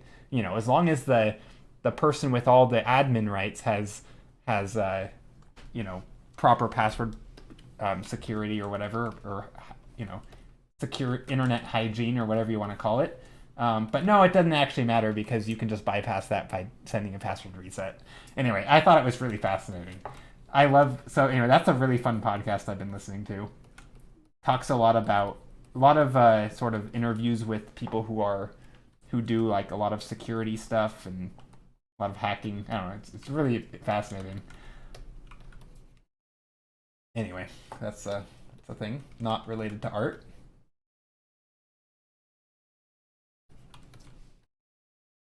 Okay, I feel like this needs something. Maybe like a rug or what does this room need? What was the podcast? It's called Darknet Diaries. Machiavelli 0000. Hello, welcome. Thank you for the follow. What was I doing before I started ranting about a podcast? Oh yeah, I was going. Oh, I remember what I was saying. At first, I did the thing. I duplicated it. I made 2 separate layers, and then now I'm going to. Well, technically, I'm going to do it all again because I was just painting and ranting. So I'm going to do that. Oh no, not that. That was bad. Delete my perspective layer. I can remake it if I need. Merge, duplicate, save. So anyway, what I'm going to do is I'm going to try some things. I think my colors are getting a little dull. And while I don't really mind having dullish colors, I think it can be really fun to bring some like bright color accents in. And so I want to try that. Also, why can I not save? Maybe it's already saved? I don't know. Let's go edit, tonal correction, hue saturation. So I want to first just try changing the hue. And as I thought, it pretty much just all changes to monochrome because that was more or less what it already looked like. Which is a good indication. Ooh, so this is really cool. So sometimes you can get really fun. Like this looks like a nighttime image, but what if I had like a skylight coming in, right? This whole part of my scene, not the background, but like. So sometimes you could do like 2 layers. For example, if you did something like this, and then I could erase this.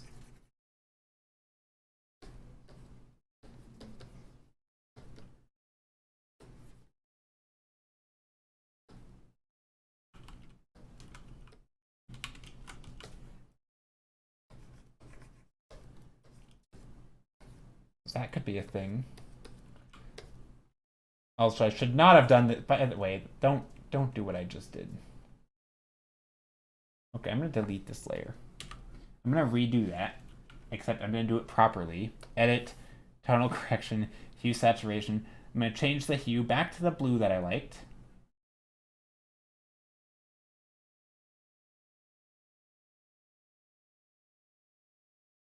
And I'm going to hit OK. And now I'm going to mask it. I'm going to make a new layer.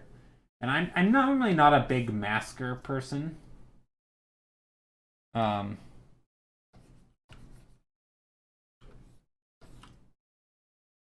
Okay, so I want the light to come down the stairs from up above here, shining through here, making something like this. I'm trying to carve out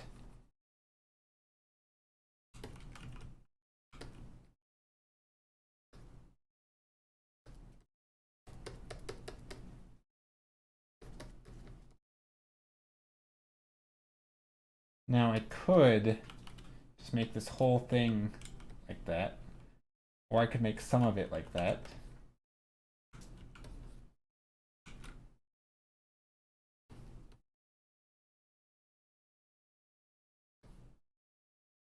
Okay, so I like this. I like that a lot, actually. So what I'm going to do now, maybe some of these books are catching some light.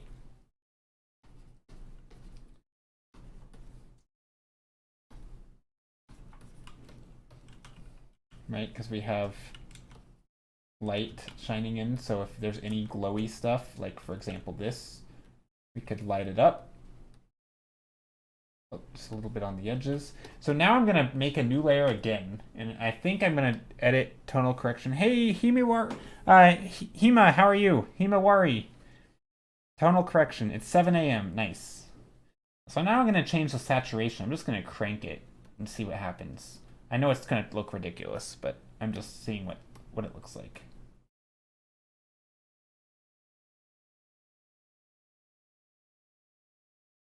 Call me Ray. All right, Ray. Will do. Will do. Oh, that's not good.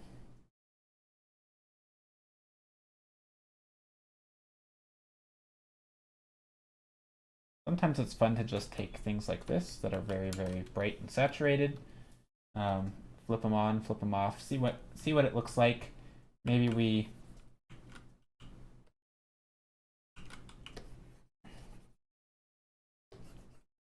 come in here.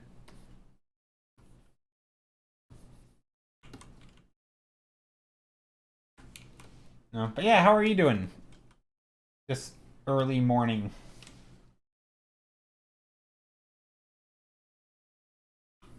Well, maybe we'll do. So this is another thing I don't use a lot. I don't use a lot of multiply, but I'm curious. What happens if I multiply the corners?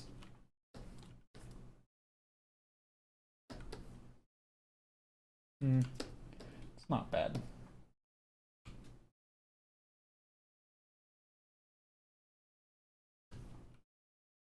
Okay, I like that. I feel like, although I do feel like this one could be a little darker. I don't know why this one's so bright.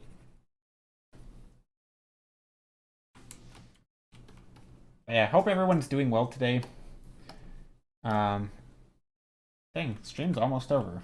That went quick.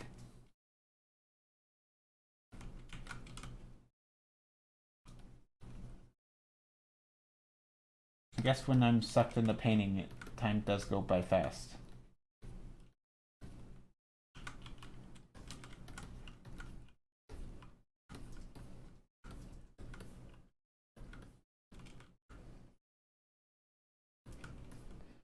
Uh-oh. One thing I realized is the perspective here on this floor is not... I was not following it for all the lines.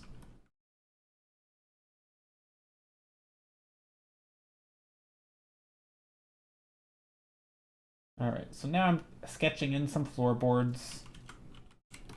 This one is way too fat. I got some fat floorboards here. Alright, this is where detailing kind of, refining the smaller shapes like this, like what is it?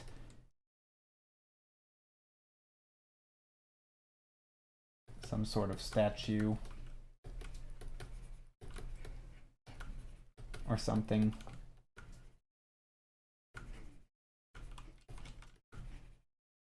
Something sitting here. I don't know. It looks like a large chess piece.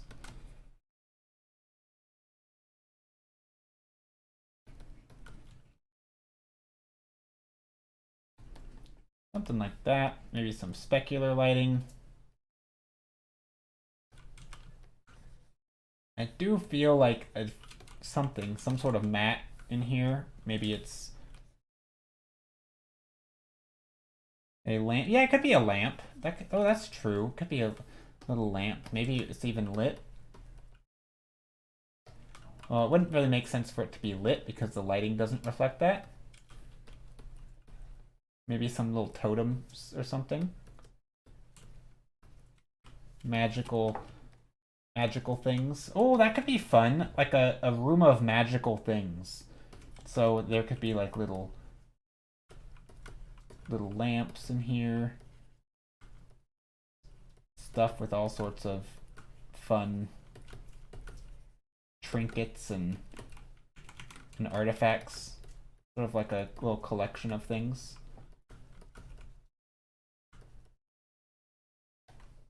That could be fun. Again, baubles. I like that word. I don't really know what they mean, but they're baubles. Crystals. Yeah, crystals or just trinkets in general. It could be anything. Some of them, of course, are going to have books. So this is where me designing the bookshelves would be interesting. Maybe some of these bookshelves have these tall, like cupboard-like things, like this, and there's no books in here. And this is where things like statues and artifacts sit. Yeah, maybe crystals various things. Lamps, genie lamps. Right, that's where those things could be. And then other places like this could be the books themselves.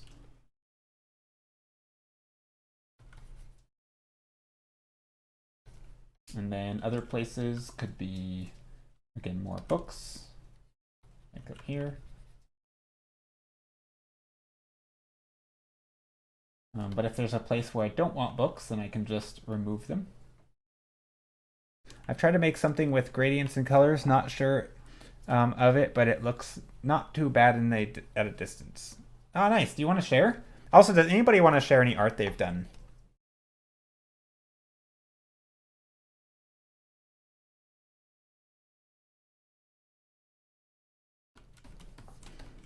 I feel like these orange things are interesting, but I'm not sure what the heck.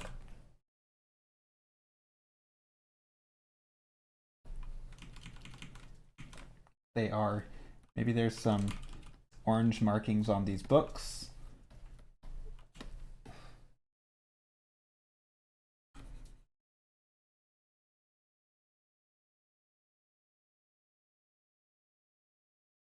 I just finished a piece I've been working on forever. Merry Christmas to me. Merry Christmas to you.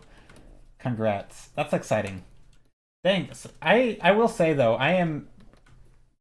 it's always nice when you finish pieces or when you make progress on pieces that you weren't really expecting to. I'm actually feeling that honestly with this piece. I know it wasn't meant to be anything more than just a stream painting, but it's coming along really quicker than normal paintings. Maybe because I do have a painting in my head that I kind of referenced. I mean, referenced in the sense of it's in my head. But again, it's also just a hallway, so, you know. But beyond that, like, you know, the trinkets and stuff, those are all my ideas, but there definitely is a painting that I've done sort of a study of at one point that was, I mean, I don't know when it was, probably over a couple years ago that I actually did a study of it.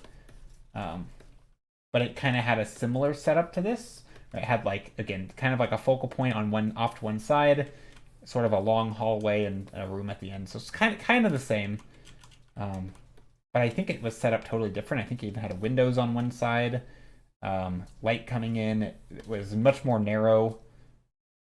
Is Christmas right now for you? Yeah, it is Christmas right now for me, Ray. Well, no, it's Christmas Eve. It's 2:30 p.m. on Christmas Eve. Tomorrow's Christmas, and I'm gonna spend the day with my family. My parents and my brothers and sisters, plural. And yeah, it'll be good fun.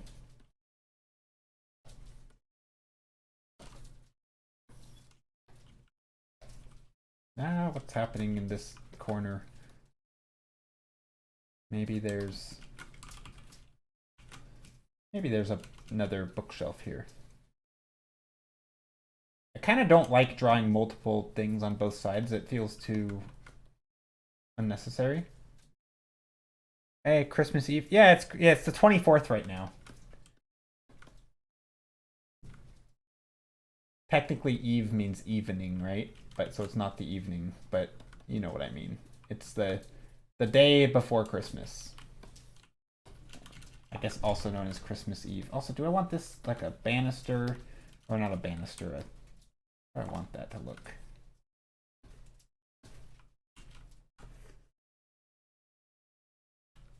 I don't know, but I like this. I'm liking the direction it's going.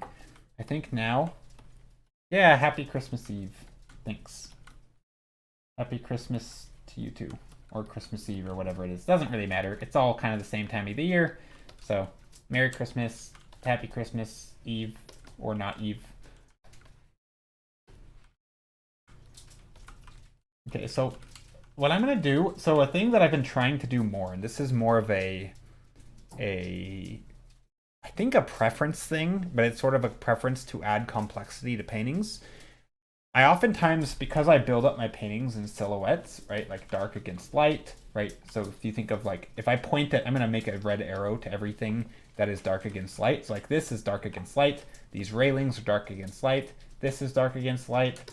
This whole wall is dark against light background, right?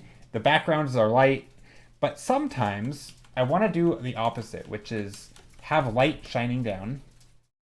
Also, can you guys hear the pitter-patter of the snow? Oh, you can't. It's so close probably to be able to... Anyway, but sometimes if you have like a dark shape, like right here, and you have light coming down, you can actually just put the silhouette right... Well, here, let me make it smaller. Like you could put the silhouette of like another one of these statues in the back here. So like you both... So it's sort of a exercise in adding complexity where you can have both, right? You have dark against light and light against dark in places. Obviously, you need the right lighting conditions for that, but I like it. I think it adds a lot to the painting.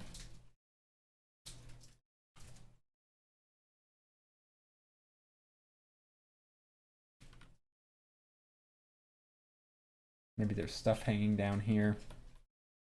Maybe there's something hanging down up here.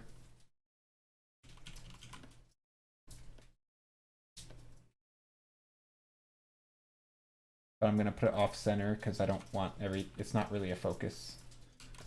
Sketches and figure drawing is the right Discord chat. Yep. Yeah, for sketches and figure drawing would be a great Discord channel for sketches and figure drawings. If it fits, then it fits anything, any work in progress that works. You can also just post works in progress in art. That works too. Either way, let's take a look. Sketches and figure drawings. All I see is... Oh, there it is. Ernoran. Oh, I like this. Oh, I like this a lot. This is cool. Very nice. You have two characters overlooking what looks like quite a long distance, and then you have this tower. I like it. That's fun. That's a neat painting.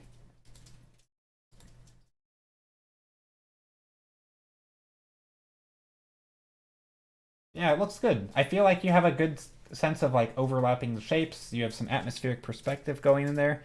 It's quite bendy though. No, that's fine. I mean, I think to me that's more of like a shape. I don't know what you quite mean by bendy. Do you mean blendy? Like you've blended it kind of and it's blurry? Because to me, I feel like there could be some shapes and composition thing, which I feel like they're pretty good to be honest. But no, I think that the basics are there, and it's just a matter of playing with them, right? I don't know. I think you did a really good job. I like it. It looks good. It looks good.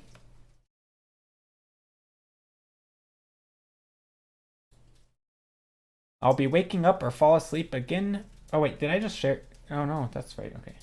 I thought I just shared my Discord or something. Are we waking up or fall asleep again for the third time? Dang. You be sleepy. Need some rest. Or either that or I'm just really boring. But I'm sure I've put people to sleep before. Falling asleep to my nasally voice. Alright. So anyway, I think this painting is done enough at the moment. Maybe I can put some little lights in there.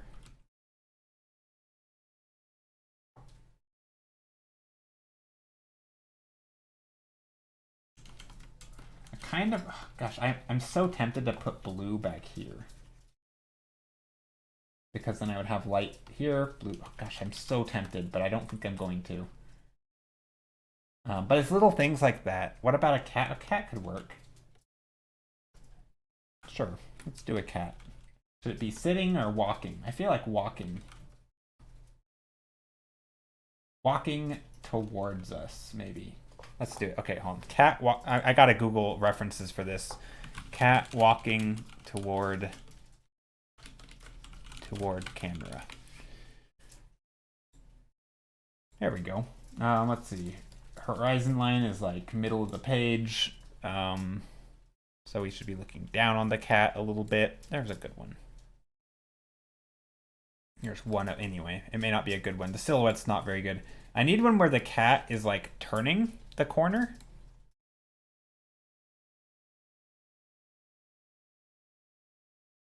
Or slightly at an angle. Because I gotta see the silhouette. That's the important part when painting animals. So like head slightly in the air. Okay, let's try this. Okay, I like the idea of a cat. Okay, I'm gonna delete this thing. Let's make a new layer. And I'm gonna start out just by blocking in kind of the silhouette of the cat. Not maybe even larger than it needs to be, so I can really get the shapes right.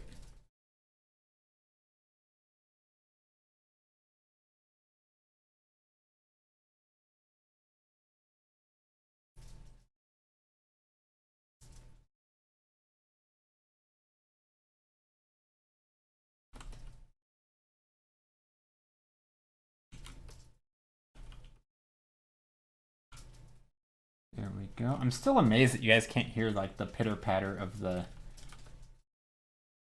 rain.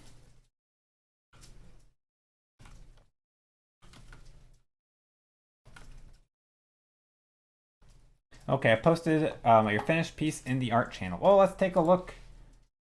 Oh, this looks so good. I love the character, like the turnaround and oh, this is really nice.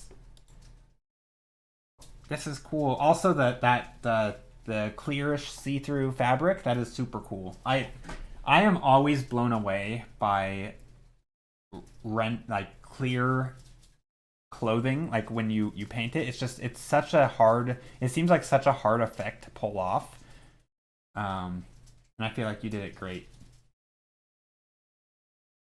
This looks really good.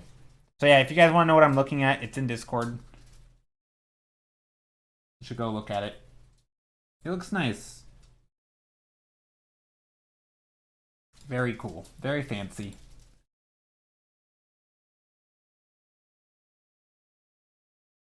You knew something was missing? Oh yeah, I'm not showing it on screen. Yeah, I mean, it's not because it's inappropriate or anything. It's perfectly appropriate. It's just, I don't typically share everything that I see on screen. Sometimes if it's in Discord, I'll just leave it as that. And it's not like as a sneaky way to get people to join Discord, although I guess it could be. But it's more of a, just a way to encourage people to share. Oh, you're talking about the cat. Oh, yeah. I mean,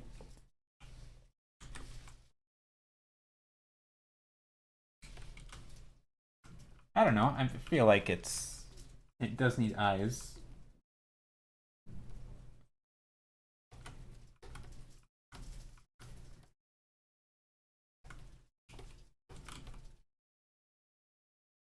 Thanks. I thought the sheer fabric would add a nice touch. It's tricky, but not terribly hard. I say my art always has hundreds of layers. Ah, that's fair.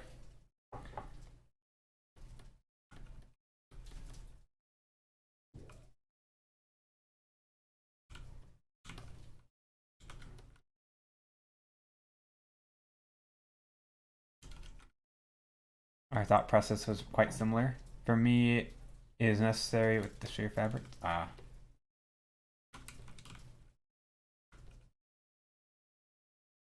Did we share? Wait, who? Who? I'm not sure what you're talking about, so I couldn't tell you. Couldn't say. I mean, it wasn't my choice. What do you mean, what about a cat? You recommended the cat, and then I drew the cat. What do you mean telepathy? I literally listened to what you said, and then I did the thing. Beautiful work, Joe. Aw, thank you, Popcorn Girl. I appreciate it.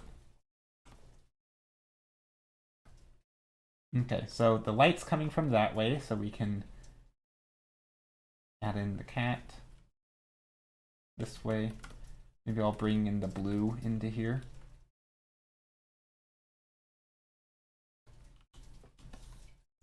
I passed out in a sick coma for like 3 hours, and I woke up and the stream was still running. I'm just about ready to end, but oh no, I also I hope you feel better. A sick coma. That sounds terrible, but yeah. I was thinking of a dark figure, a cat walking in a library. The library was missing something. It was quiet before it. Yeah, I mean, this area was a little bit. Yeah. I mean, so I put the cat there for a few reasons. I guess because this area seemed empty, but more because it was. I wanted it right there. I could have put it small back here, but the reason I made it up where it is now is because I wanted the cat a certain size, right? It would have made. I don't think it would have made sense to make the cat this big and way back here. I think it would have, whoops. Right, like if this were the image, I just don't think this would have looked good. Like it at this point, it might not as well have a cat in it, right? So I just made it larger. I wanted it in this area. So sometimes when you're working in perspective, if you want something at a certain size, say a cat, and you want it at a certain size on your image, so not like relative size in scale. So I'm not talking about scale, but if you want something, say I want a character right here. This character has to exist in a certain area on the floor, right? If I want him that big, I might have to move him closer or further away because otherwise the character is going to seem too huge, right? Right? Like if I want somebody right, like if I want a character and I think they should be, somewhere in this area of the screen, they're either, if they're going to be in the background, they're going to be like this tall. Oops, they're going to be like this tall. But if they're in the foreground, they're going to be this tall. And it's a matter of which works best for the composition, right? So sometimes you don't really get a choice once your perspective is planned out. So you're problem solving in that what can I put in this area that is about that size, right? I couldn't put a person right there, no matter how, unless I wanted them sitting on the floor and they were off, in the back, like here. So sometimes it's just a matter of, like, I didn't think, oh, it's this spot because it's missing something. It's more like compositionally. So very much of the time I'm thinking compositionally, or a lot of the time. So it's kind of like I guess it's like one step ahead, right? It's like thinking, what do I need and what are my options, right? Some things just aren't options. When I think of problem solving in painting, and I guess to use, go back to the chess analogy, if you look at a chessboard, right, and you're a really good player, you don't consider every move, right? You only consider the moves that are worth considering because some of them you can rule out almost immediately. And that's how I am to some degree with like placing things in the painting, like where am I going to place it? Well, it has to fit the scale. It has to fit the composition. Outside of that, anything is okay, but some things just aren't going to fit, right? Because, I mean, it'd be like saying, oh, you should put an airplane in here. Well, I can't draw an airplane right here, right? Unless it's a model airplane hanging from the sky. Or it's very, very far away and this is a window, right? Right now, this is not a window, so it can't be a full-size airplane. It could be a scale airplane. But if I wanted an airplane and I wanted it right there, it'd pretty much have to be a model, right? Because there isn't really a way for me to put it inside of this house, right? It's just, unless I wanted to change the scale of this house, which could be a thing. Anyway, that's my rant.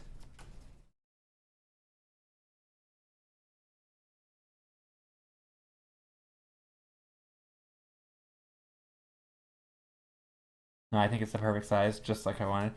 It is quite small, but I think it's actually in the perfect place and the perfect size. Well, I mean, it's not that small, right? If these are the size of books, right? It's like the top size of a tall book. I don't know. I feel like it works. I'm actually not sure about those things, but whatever. There they are.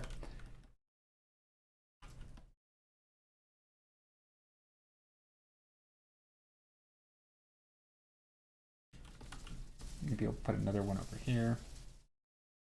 I don't know what these things are, but I'm populating this space with them.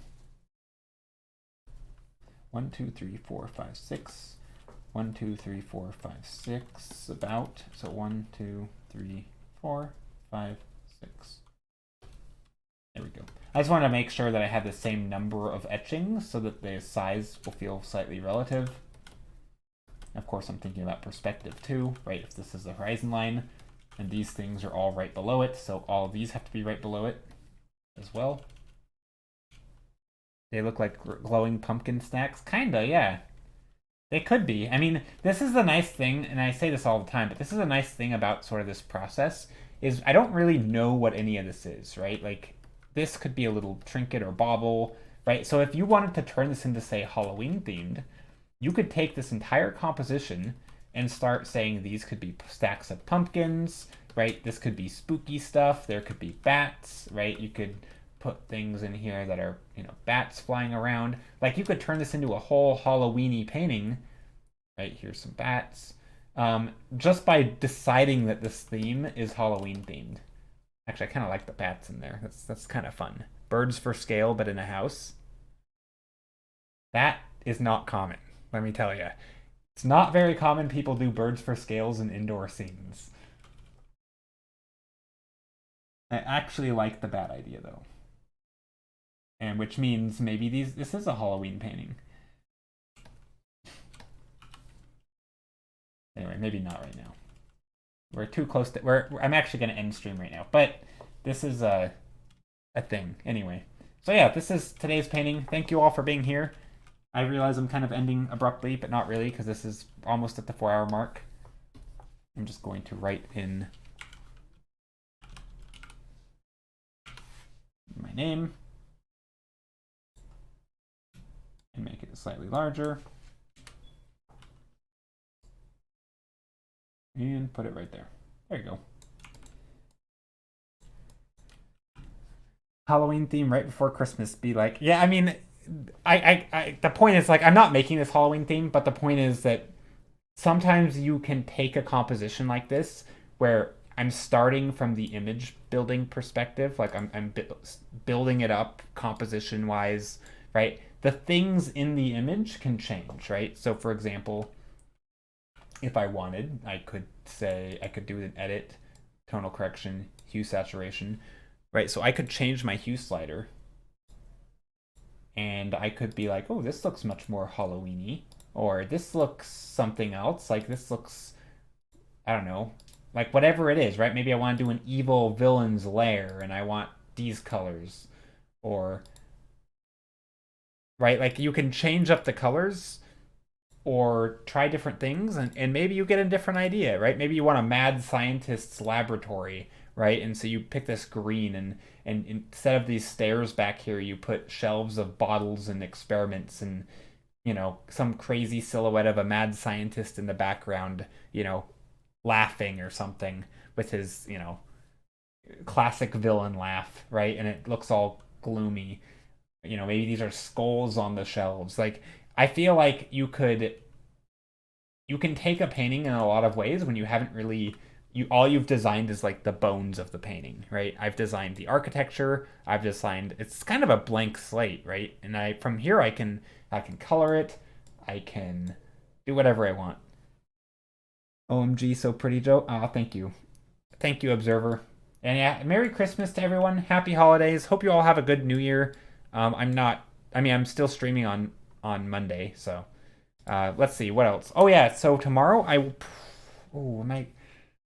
I guess I will watch art videos in Discord if anyone wants to watch tomorrow at 8 a.m. Right now it is almost 3 p.m. So that's 7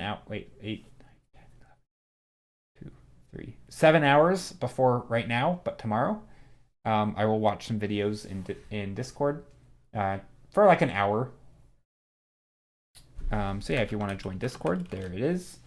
What else? We're gonna find somebody to raid. Let's find somebody to raid. We are gonna go over to...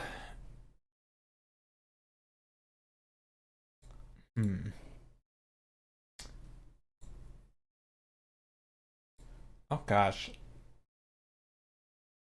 What if we go... Okay, this person has not streamed in a long time. Do you guys know Art Lady? or Art Lady Live.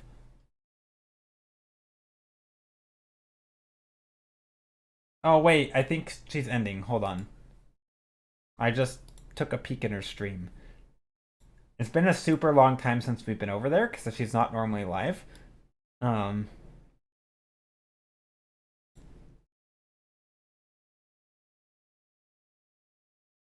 yeah, I think she's ending because people are giving them ideas of what to of where to raid, and people are saying bye.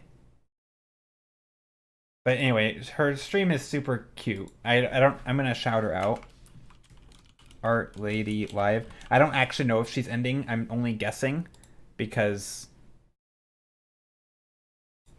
here, let me turn on the volume.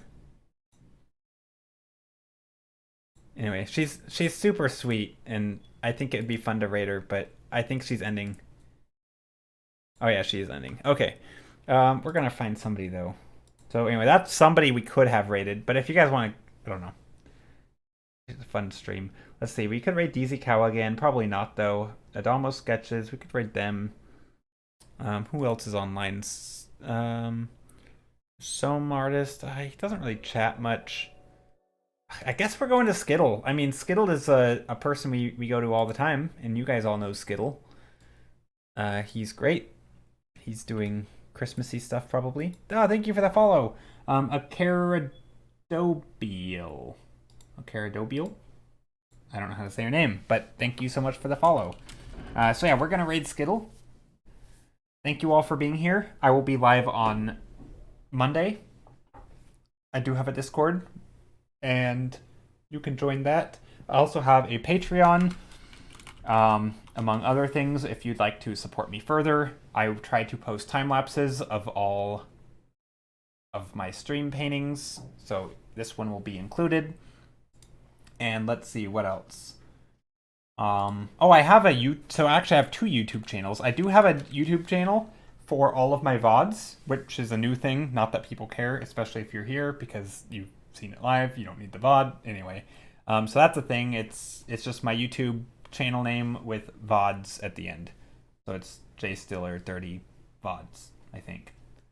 Anyway, actually, it might be at JStiller30. I have no idea. I'll try to link in Discord if anyone's interested. But yeah, take care. See you. Here's a raid call. Happy holidays again. Hope everyone has a great time. Eat lots of candy and cakes and cookies and or whatever. Or just eat healthy. Maybe stay hydrated. I don't know. Have a good day and a good holiday season. And if I don't see you before the new year, have a good new year. See ya. See ya, see ya.